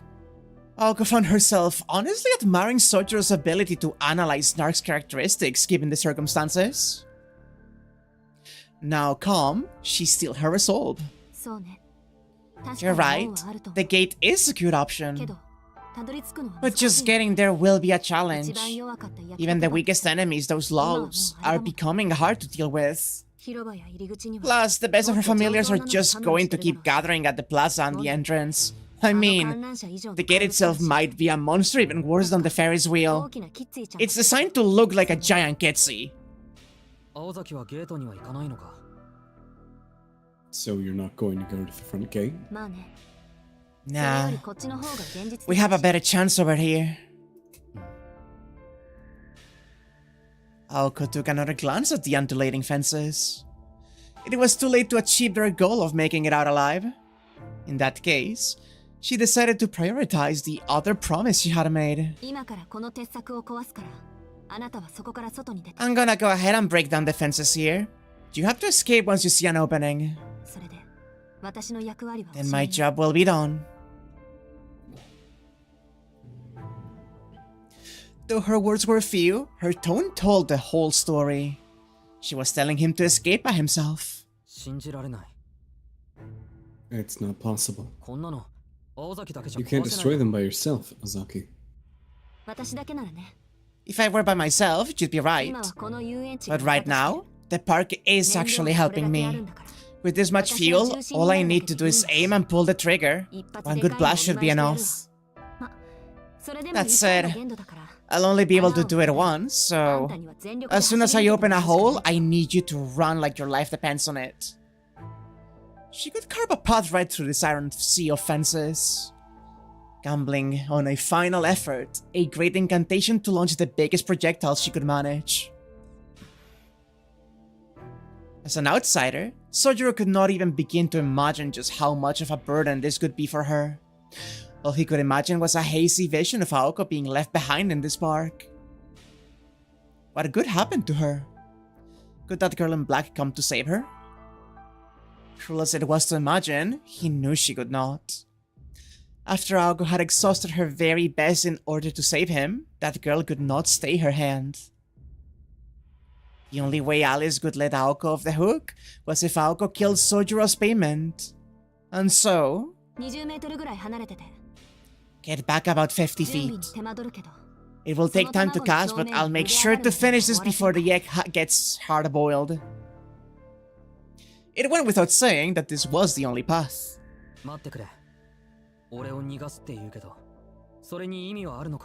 Wait, I want to know. Is there even a point in letting me go?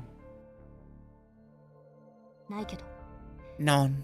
Even once you get out, there's no way you will be able to escape Alice forever. But I'm stubborn to the very end. I said I would protect you, so I am damn well going to do my very best to keep you alive. Surprised by her seemingly moral stance, Sojiro saw Aoko in a new light. But of course, Sojiro realized that she was not fighting for his sake, but for the sake of her pride. Right. I guess you did say that. But it's not like you'd let me go by myself. Oh, give me a break! Just move already! Aoko eased off, just a bit. She recalled how, an hour ago, he had gotten the better of her.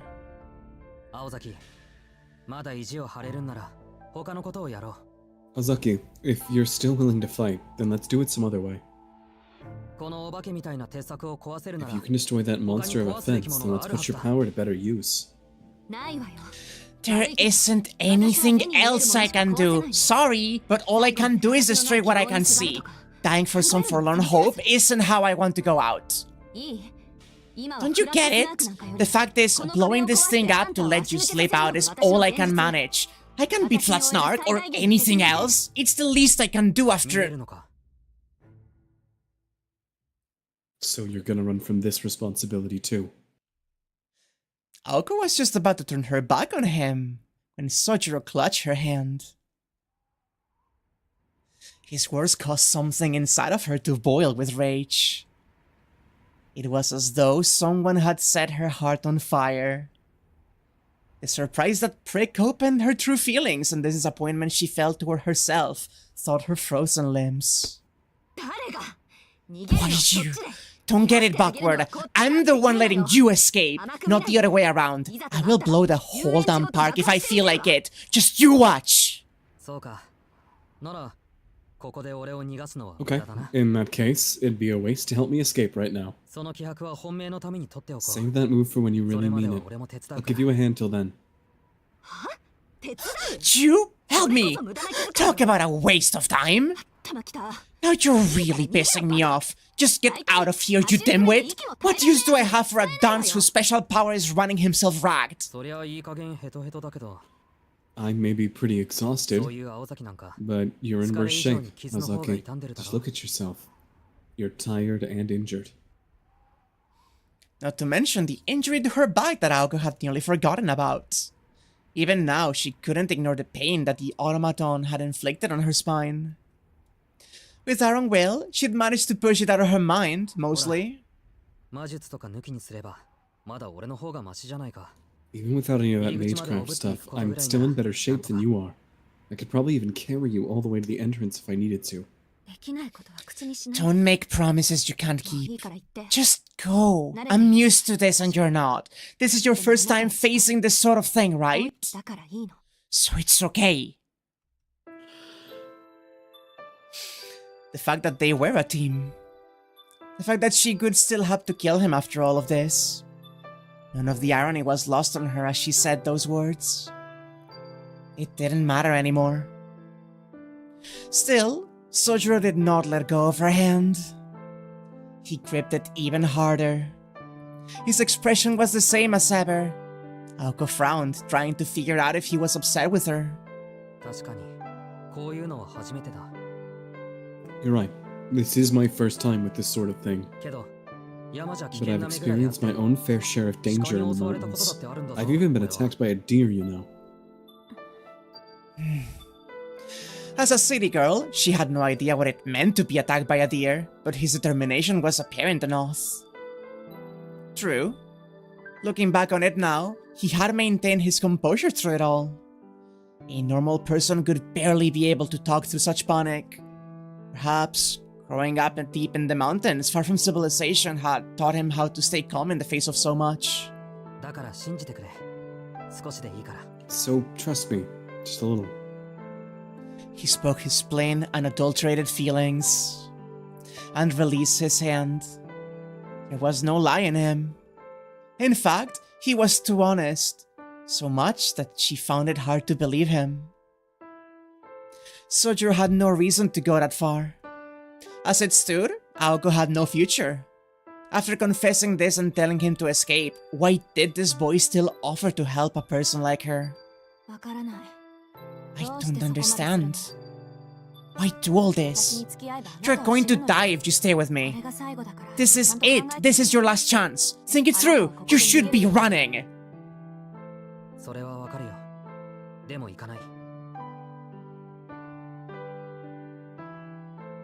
I know, but I'm not going anywhere. Sojiro answered immediately, realizing that Aoko was looking for his reason. This level of insight in Sojiro demanded a round of applause. Thank you, narration!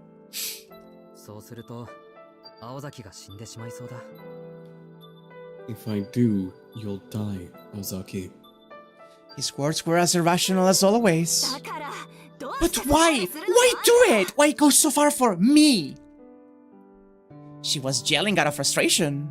After thinking for a moment, Sojiro replied, I guess it's because I like you. Simple and to the point. His face seemed to ask why she could even question him so. There was a pause, no more than 2 seconds. His surprise attack had stopped Aoko in her tracks. Alice was not the only one who had an ace up her sleeve. That line reached deeper even that flat Snark could even hope so. All Aoko could respond with was an expression of pure shock. It was a simple, stubborn reason, the strongest kind on earth.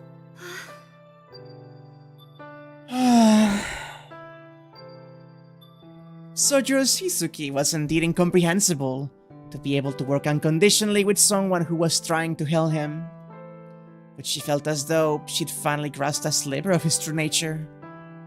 Tobimaru and the others' assessment of him was correct, as vexing as it was to her to admit it. Even though I can't stand you, you sure are adept, you know. He laughed at her sour grumbling. At this point, he was used to her insults. Their clash of wills ended here. Aoko's blood ran hot from her blazing heart. If he was going to make a face like that, all she could do was try to think of a way to get them both home. Running away isn't really my thing anyway. Fine. I'll stick it out to the end. And if you're going to stay with me, Shizuki, I'm sure we can find some way for you to help. Though her tone had lightened, there was still hesitation in her eyes. It was only natural. Aoko had not even a clue as to how to begin to fight the Snark. If only she had been just a bit more skilled or had trained just a bit more. There might even have been some way to look for it. I'm better than this. If only I had a way to peel back its true form. Unconsciously, she let her apprehension show. Sniveling was pointless. She could just have to figure it out by herself, but...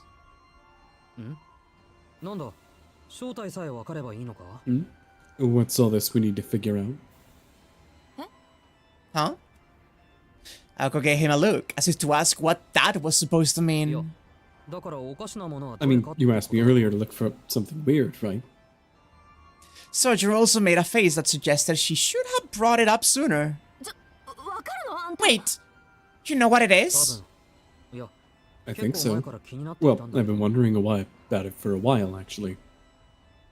Sojiro whispered in her ear quietly, so as to not be overheard. Oh. It was certainly unexpected, but then again, equally obvious.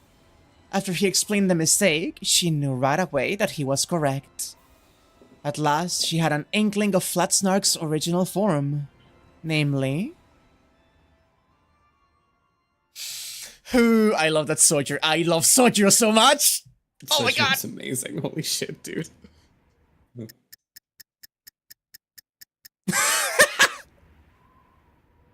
They strategized for 10 minutes. After deliberating on this Snark's true form and figuring out a plan of attack, the two exchanged nods in acceptance of their roles. We'll be splitting up now. Just don't make it a repeat of the blunder in the House of Mirrors. You are the crux of the operation. If you bungle the start even a little, there's no coming back from this one. Hey, Tabi! Though she jabbed him for his previous failure as a decoy, her voice was bright. Aoko's original vigor had returned to her at Sojiro's discovery of the truth. Meanwhile, Sojiro was also getting serious in his own way. He took Aoko's warning to heart. Good. But remember that our positions are reversed this time. If we fail, I'm not the one who's going to die. You are. I won't be there to clean up your mess, so watch your step. I know. After all, this. I regret what not take... I regret what not... What? That might be just a typo. I regret not taking your advice earlier. I'll be careful. Sojiro nodded, telling her to leave it to him. Though he made it sound like he was holding a grudge, it seemed to him to be the only way of showing her his resolve. Aoko let out a sigh of defeat. Once more, she couldn't figure him out. Seriously, I can tell if you're a big idiot or a big hero. Whichever one it is, I'm counting on you. Don't let me down. She had wanted to say that she believed in him, but apparently that was too embarrassing for her. I love her, too. Aoko turned away from Sojiro and began to run. She had begun to think that maybe this change of pace was not so bad after all.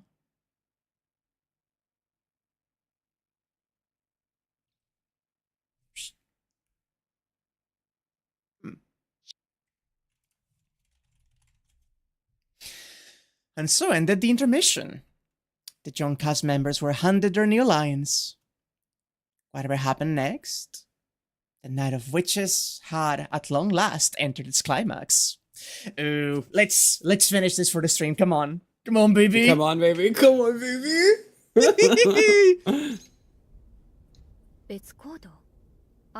They split up. You're sure? She was filled with foreboding at the Robin's report. Apparently, they had gone in opposite directions. The park's residents had set off after the boy witness, and it could take them mere minutes to capture him, so the bird said. What do you mean? Is it actually him they're following? Not Aoko in disguise. The robin flapped its wings, chirping away any doubts. It had seen them with its own two eyes. Aoko was heading for the plaza, while the Koki brat was making a run for the roller coaster. Are you saying that Aoko abandoned him? Sounds a little too good to be true. Is Dumpty still on his tail? The robin nodded enthusiastically. It didn't know about the other birds, but with its superior night vision, it had seen that sucker clearly because he had moved onto a high point. And Dumpty? He said to let him sing to the very end, but he may never get the chance again to do so for the fool this asinine. Scratch Dumpty was a ticking time bomb that could drop and detonate the moment its target averted its gaze. That is, as long as his target continued to observe him. In a way, he was a gentlemanly ploy cake show, though Alice wished he could forego such niceties when in battle. Let him have his fun. Keeping an eye on Dumpty won't save the boy anyway. Once the poem on his surface is complete, the door will open. No matter how far he runs, Dumpty will end him for us. Until the park, or rather the Snark, was destroyed, Sojiro would not be able to escape. Which meant the larger concern was Aoko. Aoko had promised to protect the boy, which begged the question, where was she running to? As long as we stay here, we can't track Aoko. Alice looked out over the park, ignoring the robin's attempts to get her attention with his plumage. But Snark had nearly reached its full size. It was a different breed of beast compared to the other cheap ploys. To her, it was one of her 3 most irreplaceable and precious familiars. Yes, she's all yours, Snark. Don't hold back until Aoko is brought to her knees. Alice remained where she was. With the same historical merit as the troll under the bridge and the poison-clawed reptile, Flat Snark was one of Alice's ultimate ploys. She was placing her trust in its reputation and ability. But don't forget, this is a game. When the contest is over, return to me. The drifting fog ignored its master's words. It was the one thing that Alice had misread. Flat Snark was a king, even among the other ploys, of terrible, vulgar antics. This to the defeated, gruesome tragedy to the vanquished. It found no pleasure unless it brought about dramatic ruination of life and wealth. The fog billowed like a wicked laughter. After all, only a king had the right to decide the fate of the vanquished, and the Snark's greed could not be contained. Thus, it hadn't even the slightest intent to play fair, despite its master's orders.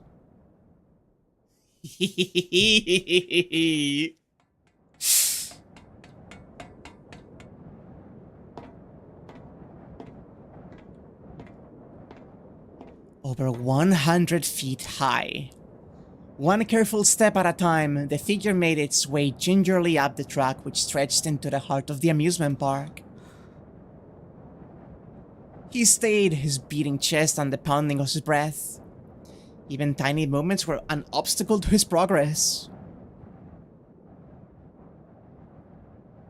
Amazingly, the one making this pale face advance higher and higher was Sojiro Shizuki. Far below, he saw that the horde of bread creatures had congregated by the roller coaster platform.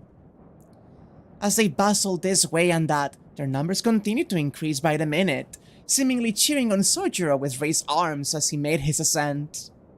Or rather, they jeered as if beckoning him to calm down. Well, at least they don't like heights. Of course, neither did Sojiro, but his current state was the lesser of 2 evils. The only thing that followed him now was the floating egg. After heaving a huge sigh, Sojiro bent forward a bit and climbed the track that inclined toward the heavens. 150 feet now. If this were a skyscraper, he could be on the 16th floor. Oh my god. This is making me so fucking anxious. A strong gust of wind whipped through his hair. Humans had an instinctual fear of heights. In particular, a place like this, which called forth visions of falling to one's death, could cause a person's knees to tremble against their will. It was an instinct that forewarned death, urging its master to return to the safety of the ground. It was a reasonable reaction. Climbing the roller coaster tracks went beyond funny stories and into the realm of fantasy. Strong winds and changing air pressure were a hindrance. His instincts screamed at him to stop, causing his limbs to go numb, his muscles to go limp, and his mind to race. Even if he had been tied to a lifeline, a mere 15 feet of climbing would still have caused his thoughts to freeze out of sheer terror. And it could only get worse from here, exponentially so. Every foot forward increased the load on both his mind and his body by another degree. I can do this. Just a little bit more to the top. The burden on his mind notwithstanding, he carefully measured the toll on his body with every step. His legs, which had carried him running this far, threatened to buckle the moment he let down his guard. This fatigue was likely why Aoko had stressed that Sojiro's role was more dangerous than hers.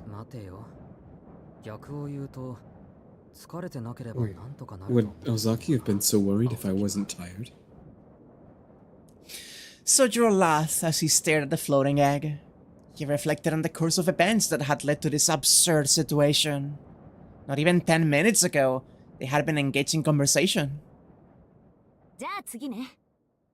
Okay, since we know what form it's taken, we need to talk about how we're going to destroy it. Sojiro felt a shudder travel down his spine at Aoko's smug grin. In hindsight, Aoko had been more than happy at this point to make him do something absurd. How are we going to destroy it? Can't you just... Sojiro wondered aloud. From what he'd seen, Aoko had enough firepower to tear clean through the fence. He'd refrained from speculating about But Snark's true form because he'd felt there was nothing they could do about it, even if they knew. But that had changed.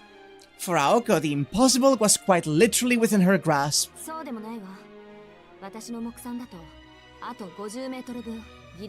It won't be that easy. By my estimate, I couldn't get within 150 feet of the thing. Despair filled Sojiro's eyes. Aoko lifted a hand to her long hair, and, with a magically charged fingertip, clipped a clean tuft of it. But we can make up the difference with some elbow grease. Get to the highest place you can. When the time is right, I will give you a sign. Just toss this into the air. That is all you need to do.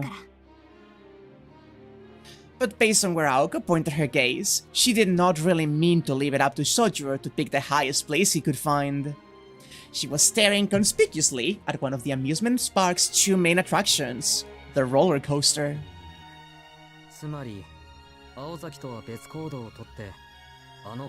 So, in other words, you're saying we split up, then you want me to run away from the monsters chasing me and escape to somewhere high, right? Exactly. And hey, couldn't you know it? The tracks of that winding roller coaster are perfect. There were two demons in this park. Her smile made even Sojiro want to respond that it was far from perfect. Far be it from me to question your motives here, but you're not secretly working with that girl to kill me, are you? Now, wasn't it you who said it was okay if I was the one who killed you? It's not nice to twist other people's words. Sojiro hung his head. This was not sane. If he did as he said, he could die from exhaustion before Kitsu even had a chance to eat him. I'm not a monster. Hey, look at me. I will cast a charm on you.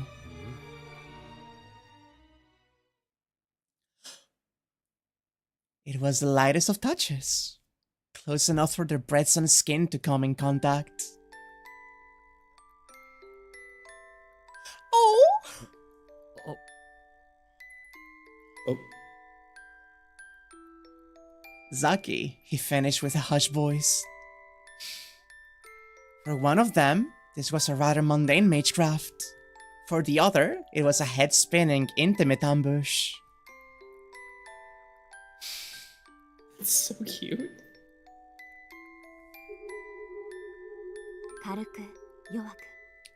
The weight of the air, the tremble of one's breath. Light lags behind while shadows pull ahead. Words that could not be produced by a normal larynx carried a peculiar weight onto them, reverberated against his eardrums. If words were given colors, this could have been the color of her name, blue. Sojiro's exhausted body and burning blood gently cooled.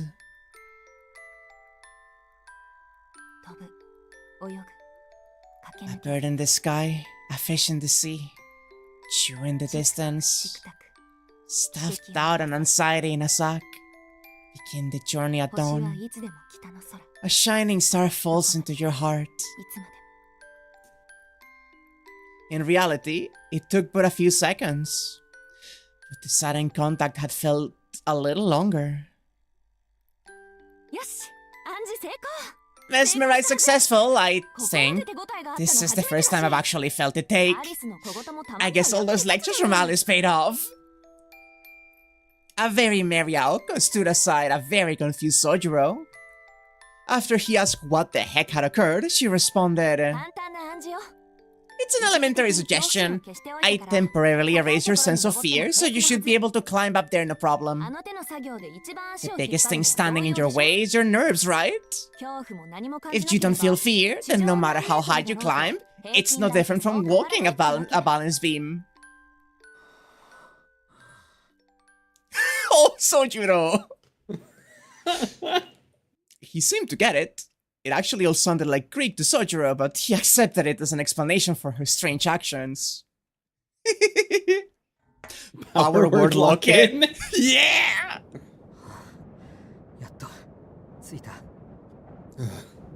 I finally made it. Oh, man. I don't like looking at that. He arrived at the summit of the track. From nearly 200 feet high, Sojuro had a bird's eye view of the entire amusement park. He was able to spot Aoko's figure right away. In the plaza, not so far from here, she seemed to be occupied with something conspicuous. Her surroundings lay still. The breadmen were still busy trying to figure out how to reach Sojuro by trial and error from the roller coaster's entrance. They were over 300 feet away now. No wonder I'm drenched in sweat. How much ground I've covered. The strong winter gales quickly dried the sweat on his brow, but he was drenched underneath his shirt. His much sweat was worth at least a half-mile run, not to mention all the scares he had experienced throughout the night.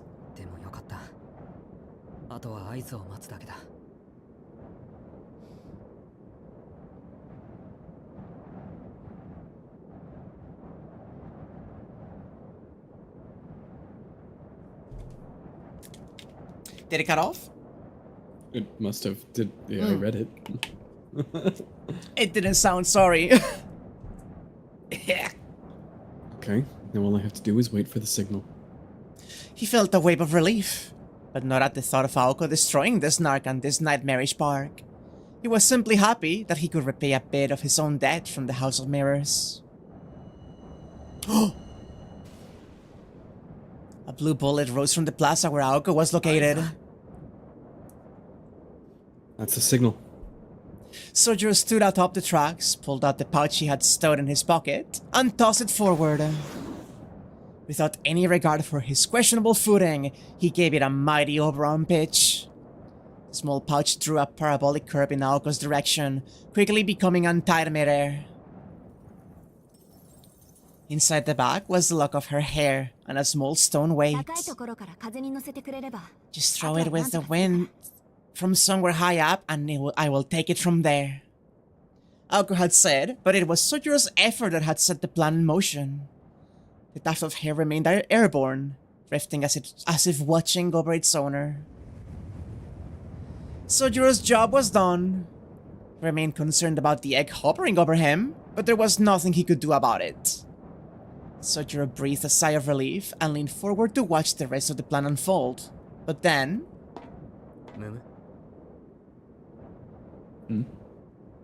in the corner of his eye, he thought he spotted something familiar approaching Aoko. Is the puppet still alive? I'm so tense. Oh! Here we go! Connecting to Crest. Oh!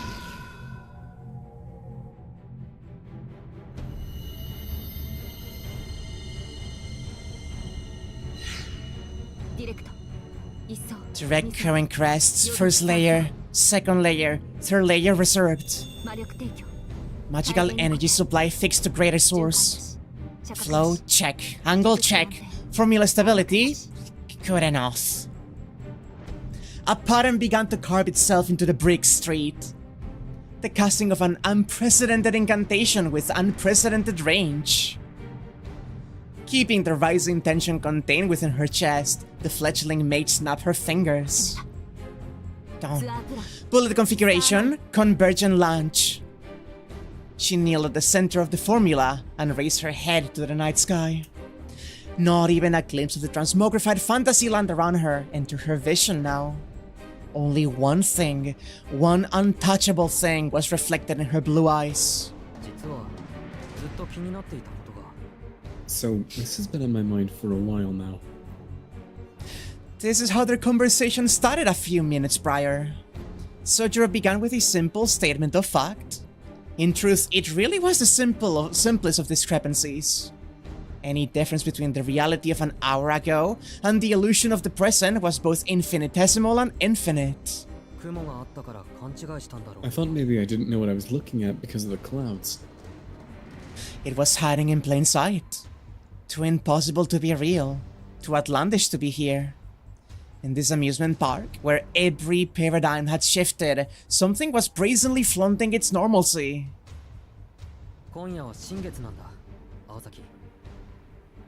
Tonight's supposed to be a new moon, Ozaki. Oh my god! That's so good. Yeah. Come to think of it, that's actually what you started as. The distance from the Earth to the Moon was that amount of miles. 238,900 miles.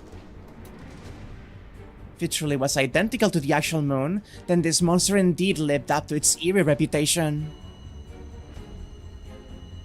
At a distance that vast, there could have been no need to hide. It could flaunt its true form for all to see.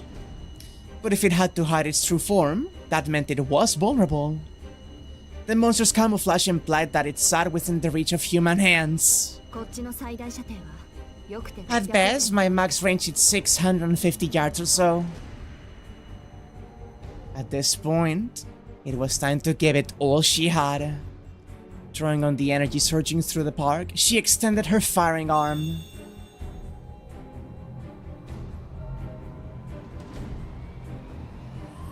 A blue firework launched into the air. Looking up at her hair dancing in the wind above, Aoko reached out her right hand as if to catch the night sky. A mage's own body, made for the perfect catalyst. And for a female mage, their hair she had grown out over many years, made for a particularly valuable and powerful source of fuel. To use it, all she had to do was apply her will. She locked the fingers on both her hands together and shouted, "Deploy third layer! All formulate commence linked activation!"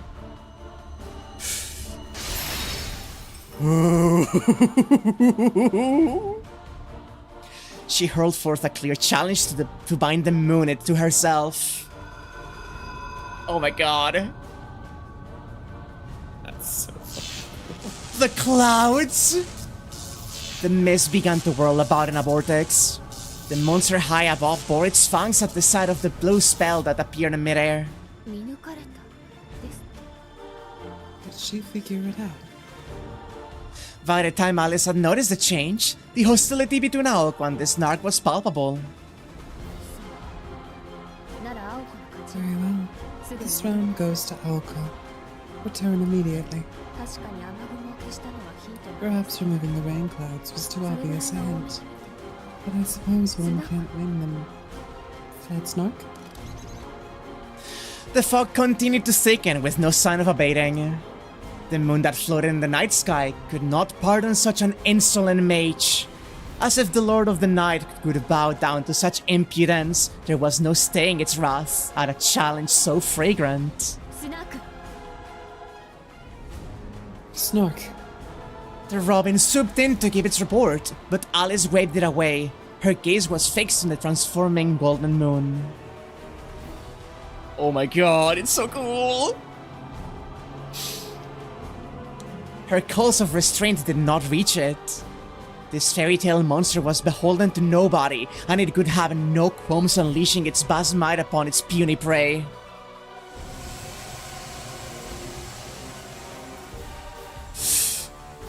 The core of her magic bullet howled. The magic circuits within her body spun. Aoko fed the magical energy, scorching her nerves with imaginary flame. She was linked to the formula inscribed to the ground. The spell was ready and executed the same as it always was, but its output was beyond reckoning. With this much firepower, even this mundane process could invite injury upon its caster. It was enough to burn up the nerves that were acting as the barrel. I can do this! The imaginary heat had reached a terrifying temperature. Aoko trembled at this endless feeling, but could have to grin and bear it, lest their efforts come to naught. Aoko could no longer move. When she had learned the Snark's true form from Sojiro, she gave up on any superiority a movable turret offered, instead opting to become a stationary cannon. That was the only way she could reach it. It was impossible to hunt the Snark unless she anchored her crest at this location and angle. At the same time, this action revealed that she was out of options. Once the fuse was lit, she would have no choice but to fight to the bitter end. Aoko took a deep breath. This was the way she wanted it. Her preparations were complete. She would be able to deliver this maelstrom of magical energy directly to the moon, like a rocket payload. The third mid-air layer served as a cannon's muzzle and sight. It could fire the magical energy once it reached criticality, and it allowed Aoko to adjust the angle of fire. Fog? The moon became warped within her scope. Oh. As Aoko charged her magical energy, the ploy displayed its golden form as if to mock her.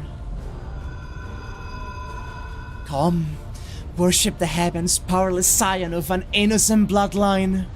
For there it was, a point among the otherworldly sky, a mystical visage obfuscated by jade mist and azure clouds. Called the greatest treasure known to the world of magecraft. A rarity more valuable than an entire kingdom, Crown Phantasm. Oh my god! Fucking awesome, dude. That's it! The Flat Snark! Set apart from the first, the world's greatest fabrication. Not yet! Just need a little more time! Her instincts screamed at her to delay no further.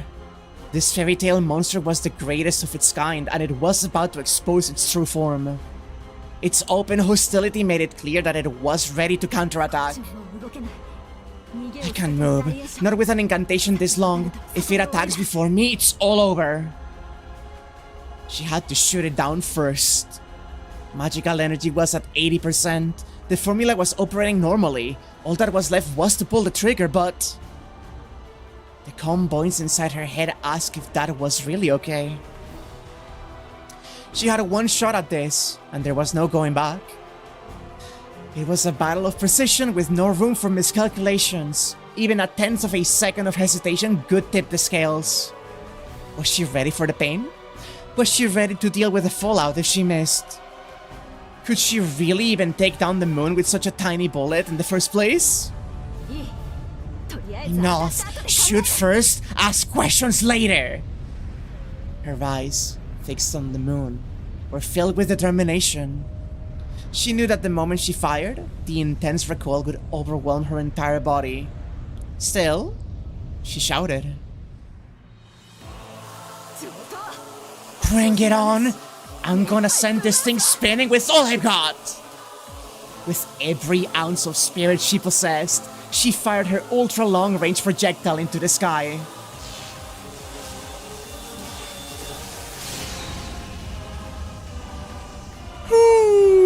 It's so fucking sick. The third layer embraced the magic bullet fired from the surface of the earth.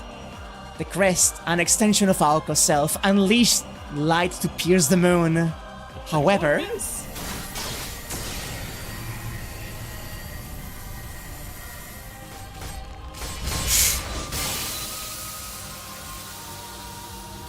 an enormous blue canopy pulverized the beam. It returned the ether, that 3,000-degree flame, to nothing as it came in contact with the bullet.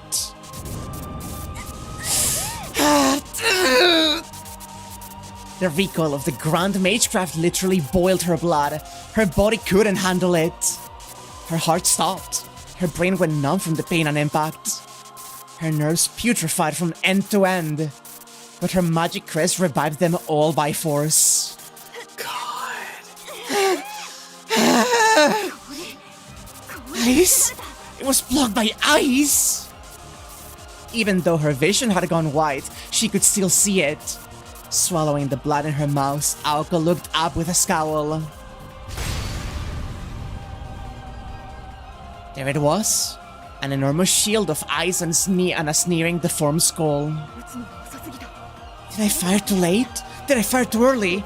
Should I have shot before it made that shield? Was I too reckless to shoot it head on? Who cares? Ooh. Sorry, I've just been enraptured on the fucking screen this whole time. Artillery girly in me is going fucking insane. They made Magecraft into gun. They did! The animation on that firing sequence was deranged. It was so good. Who cares? First layer, second layer, reactivate, hurry! There was no time to think or hesitate. The magical energy throughout the park began to gather. Aoko knelt, across from the tyrannical face of the moon. She intuited that the ice had yet to fully form. But Snark's shield hadn't reached its full strength, which was exactly why... Damn it! Damn it! Damn it! Damn it! By accelerating the spell, Aoko damaged her own body. The burden of linking the formula to the Snark caused intense pain. All she could do was grit her teeth and endure it. All because... that dice is taller than my best shot. Aoko had gotten a read on their relative strengths. Even if its volume of magical energy was identical, Snark's form, its mystic scale, was in a different league. Aoko could charge her energy to her absolute limit, and that could barely make a dent in the ice wall. Meanwhile, there was nothing she could do to prevent her own annihilation if the Snark gathered as much energy as it could. Then before that happens... She loaded her next shot. She issued orders to the floating third layer. Ignoring the toll on her body, she began to accelerate the first layer formula. The role of her right-hand single layer was to absorb and store surrounding magical energy. The thick fog that drifted through the park was an ancient ether spewed out by Flat Snark's own body, but Aoko could pour it into her own formula.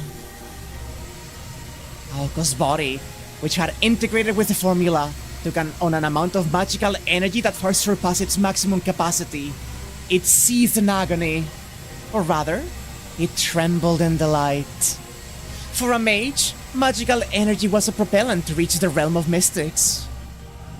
The expansion of the internal time, the liquefaction of the self, the release from the physical, they were all what one might call a near-death experience. On the precipice of what lay beyond, Aoko stood firm and faced reality. Still, reality had come to break her will. The gap between them was plain to any observer. The gun barrel named Aoko Ozaki had not a chance to chip away at that lump of ice. So... she accelerated the spell further. The skull grinned. That ice was no shield. It was a hammer to crush mages who did not know their place. The moon laughed as it prepared to crush not just Aoko, but the boy atop the roller coaster, as well as the park in its entirety. So what if it hurts? Her circuits were on the verge of going critical. Her body had been charged with a scorching power supply from her fingertips to her eyeballs. She could see the bullet fired. She could arrange the Magecraft formula as quickly as her nerve transmission speed could allow. A single attack was not enough. There was no way to shoot it from its flank, which meant there was only one solution. Reconnecting to alternating current. The third layer began to transform. It switched from a direct to alternating current. The spell's supposed strong point was its ability to adjust its trajectory mid-flight, but right now, all she wanted was numbers. Connecting octogram! All layers, max rotation. Come on, girly. So fucking cool, dude.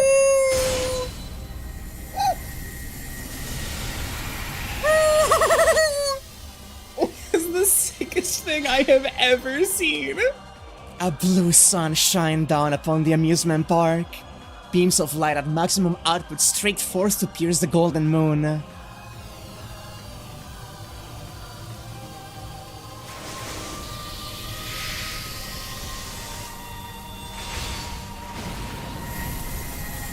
Oh my god, like lasers cutting across it! God. Take this! Holding down the trigger, she continued to fire, taking in energy ad infinitum.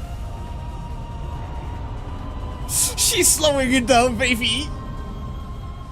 This is the coolest thing I've ever fucking. The flame shot forth at a critical level, but the ice could neither melt nor mar. No amount of sheer heat could make a dent in something formed from such a colossal amount of magical energy.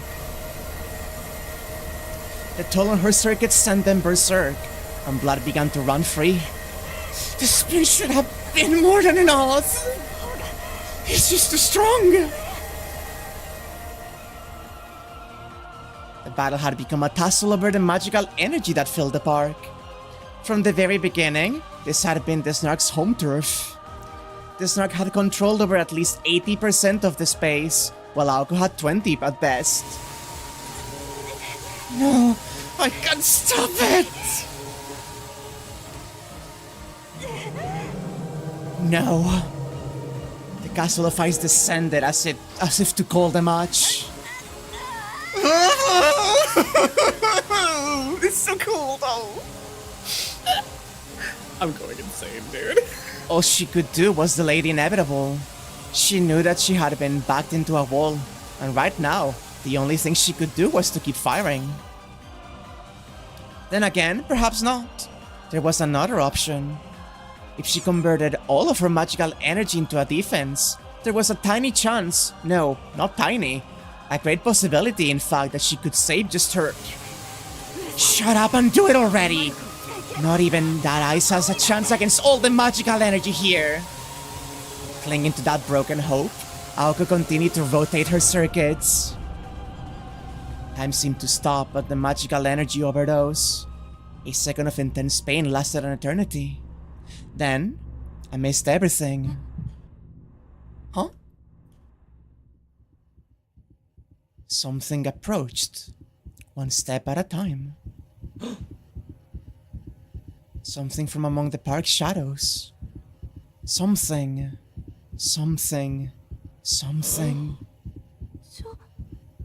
Wait. She felt goosebumps from head to toe. The issue was no longer the ice overhead. In the midst of the stillness, the Red Death drew closer, step by ominous step. Right here. Why now? Her circuits and her mind began to rupture out of terror. The composition of her formula and soul began to rip apart. There it was, just behind her. Its footsteps came to a halt. It reached around and cupped her face with its blood-stained hands.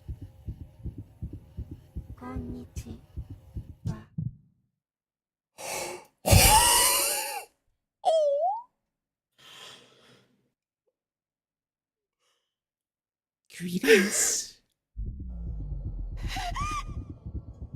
She wanted to scream out with all her might. This is it. Nothing matters. I couldn't care less. Run or don't run, it doesn't matter. Quit hiding and reveal yourself. Use whatever you can and show no mercy. That was it. She had one final card to play. Once, a miracle had been gifted to her, almost as a joke. It made the eyes look like child's play. That was what the Red Death had come to kill. Using it could spell ruin. Not using it could mean death by ice. Then, why hesitate? There were no conditions on its use.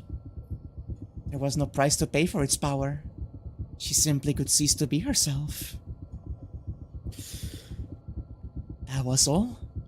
Humans love to exist in areas of gray.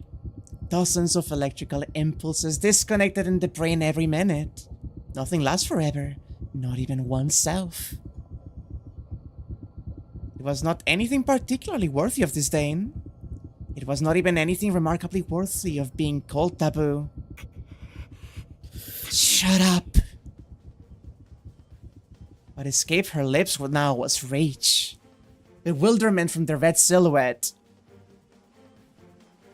The girl let out an inaudible scream. Could true magic truly be her savior? What an opportunistic load of bull.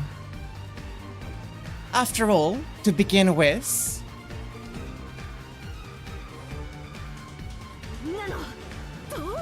I have no clue how to do that shit yet! Indeed, Aoko was still in the dark when it came to that magic, whatever it was. Listen to this too. I am... Oh my god, so you're standing there?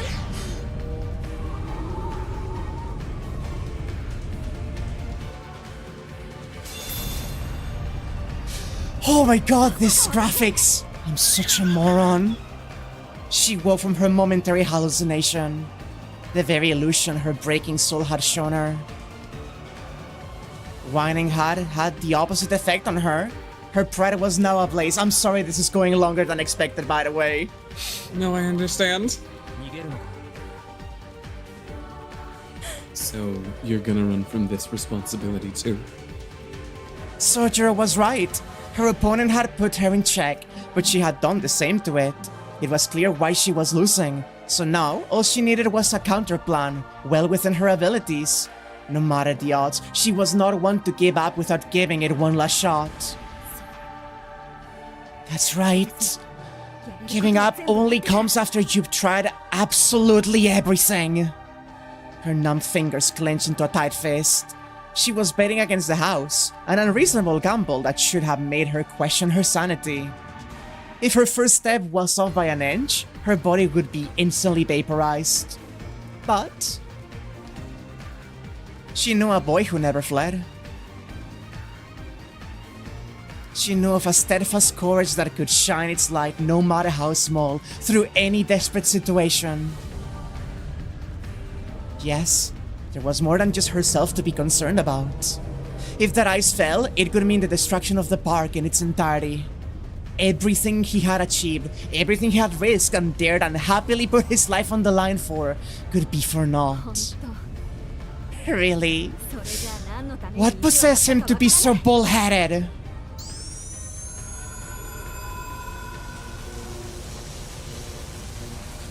Determination and confidence surged through her like electricity.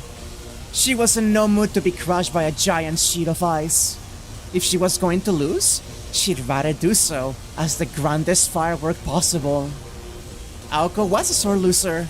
At this point, she could rather burn herself to cinders than let it decide her end. Disconnect, expand area, reconnect! She grunted in pain. Energy raged through her body. Her circuits were on the verge of disintegration. Inscribed upon her body, her magic crest was magecraft given physical form. It did not, however, stop with simply skin and flesh. It burrowed to the very marrow of her bones.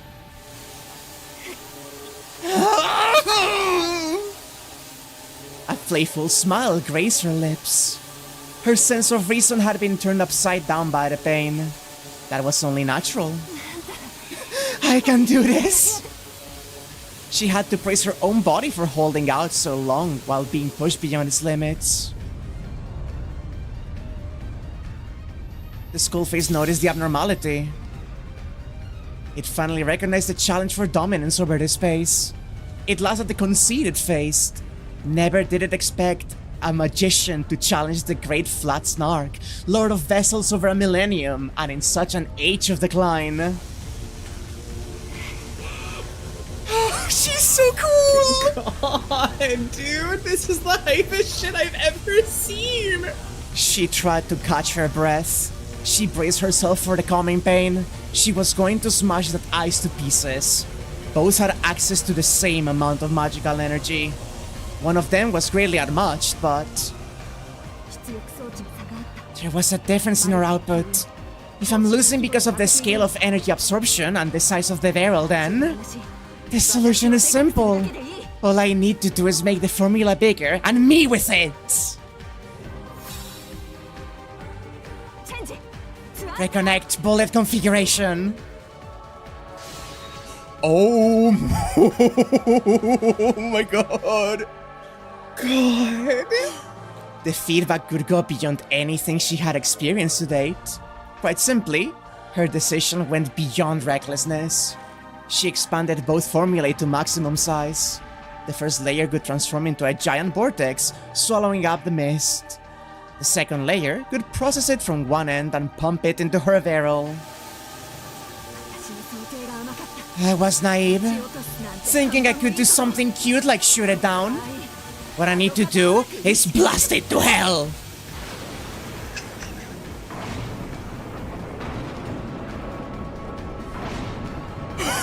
Primeval power answered the spellcaster's conviction. It formed the pattern of a writhing serpent. Voiceless magical power flew a banner of revolution. Now look upon the earth, O Venerable One. See now this pioneer, the first among trailblazers. She embodies a species that knows no fear, that renders not all manner of mystics and tradition. I'm done borrowing from you, you lightning Pujam. If you really want it, I'm more than happy to give it all back. For the newest magician commands the principles of consumption and extinction.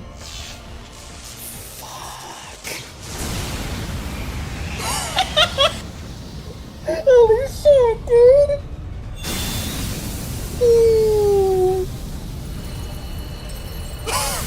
And a variant bullet of light melted through the castle of ice. The barrel held fast. Her control of magical energy was divine. 100,000 miles of veins equal to 2.5 times the circumference of the earth hungrily drank in the magical energy. The subsequent magical strike hurtled straight up to the moon. No! No! Death rose from the moon's surface. A cry of indignant terror echoed throughout the abandoned park. Reality was burned into the eyes of this creature of fantasy. To Aoko, its vain struggle was the taste of victory. Victory, despite her absolute reckless use of magical energy. The energy scales had been tipped to their breaking point, but nevertheless, in her favor. Bullet configuration. Total Eclipse, Convergence, Blacklight Starbow! Tear it, a new one! Oh my fucking god, dude! Oh! Oh.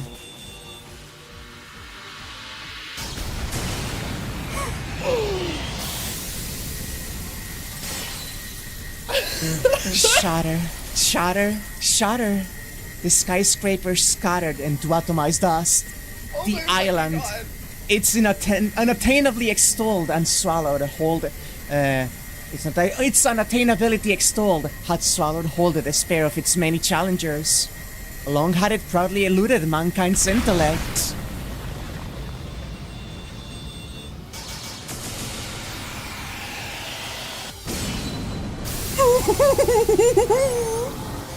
Yet now, a sure mist bemoaned its demise.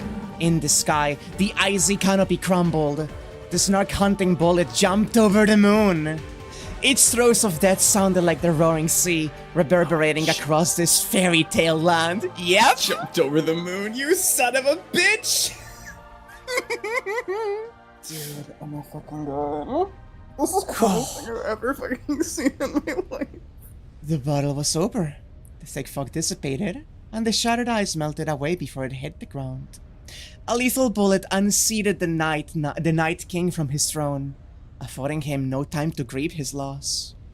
The oil of the moon, the untouched, flat Snark, the dreamscape that had begun with its resurrection ended with its demise, drawing a close to the nightmare. Scene! Holy fuck. Is that actually scene? This is the perfect fucking spot to leave it. Oh my fucking god, the way that was all presented. The afterburner cones, the artillery, the way it fucking locks forward when she starts shooting. It's... Yeah. Yeah. The birth of a new magician, baby. Yeah, no, I feel you. I need a cigarette. Like... Oh my god. Holy shit, dude. Okay, so like, I know we've already said this. I'm already locked in. I already have been, but this is, I think, one of the coolest things I've ever fucking seen. I get the hype. I get why everyone told me to engage with this.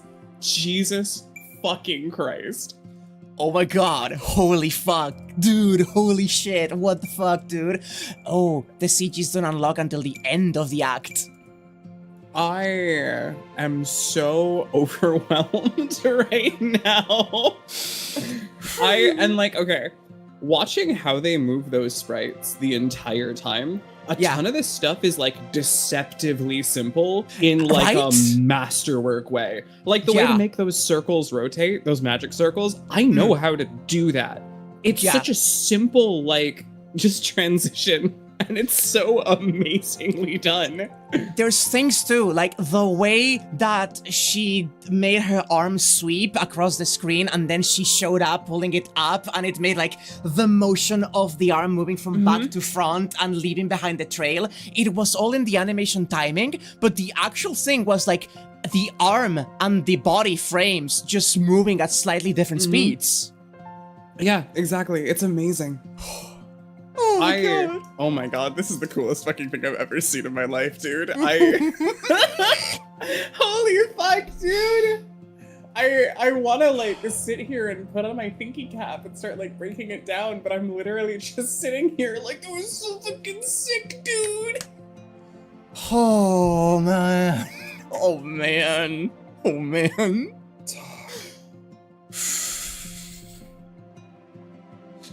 Oh man. This is fucking like believable. This is the peak of what you can accomplish with the BN format, it feels, right? Literally. Like, this is... It may be able to go higher in theory, but this is our current peak as a species as far as BN presentation. And yeah, this is a remaster. I don't know how much it changes from the OG. Because the remaster is like recent. It's like a couple years. Yep. Oh, my heart is like pounding. Jesus Christ. Same. Fucking same, girl. My pulse is racing. I'm so excited. But I believe you need to go.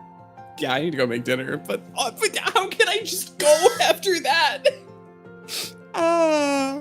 Fucking hell, dude. As someone who played the original, all of that we're talking about was in the OG. Okay, yeah. God, okay. They may have refined things, but oh. Fucking, I don't want to go, but I gotta. Thank you so much for having me. Thank you so much for watching. We can talk about this on the server or like a little bit before the next stream. Another time, for sure. But still, just oh my god, thank you so much. I love you guys. Thank you, Wack, for having me as always. Love you. Thank you so much for being so engaging, and bye. There she goes. Leaving me alone again. I feel bad for making her stay so long. She shouldn't have, but oh my god. Oh my god. Oh my god, that was so good. Dude. What the fuck? Oh my god. Like, I've seen, like, I knew what Aoko was capable of. I knew she was a magician, but... Oh my god. Oh my god. Oh my god, I'm so glad you all enjoyed that too, because... Jesus. Oh my god. Like, this is downright inspiring to do bullshit in VN style, right? This is aspirational. This is not just like inspirational, it's aspirational. Oh. Do you question how they plan to pace their 2 movies? This one night might be half of the movie. Oh man. As the inspo for her second novel, Phantasm and F-Go, I do know that, yeah.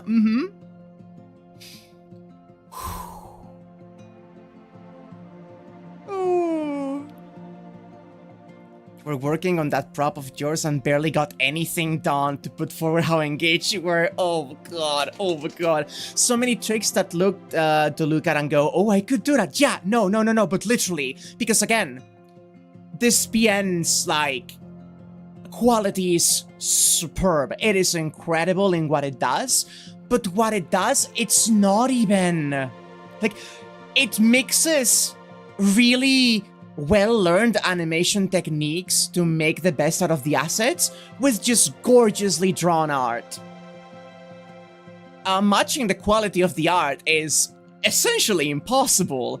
However, there's some really good animation tricks to get out of this game, and oh my god. But for now... Hey dude, holy fuck, Jesus Christ, I need to go. I need to get going too. That was incredible. No, we're not putting the intro music, no. Just ending music, just ending. Just end it, just end me, just kill me already. Incredible stream. Thank you all so much for being here. We'll be seeing you next time. Wednesday? No. Sunday, AI The Somnium Files. Wednesday, Lobotomy Corporation. And more of this next week on Friday. Oh my god. Oh my heart. Thank you all so much, and I'll be seeing you. Bye-bye! Oh my god, dude. Oh my god. Oh my god. Oh.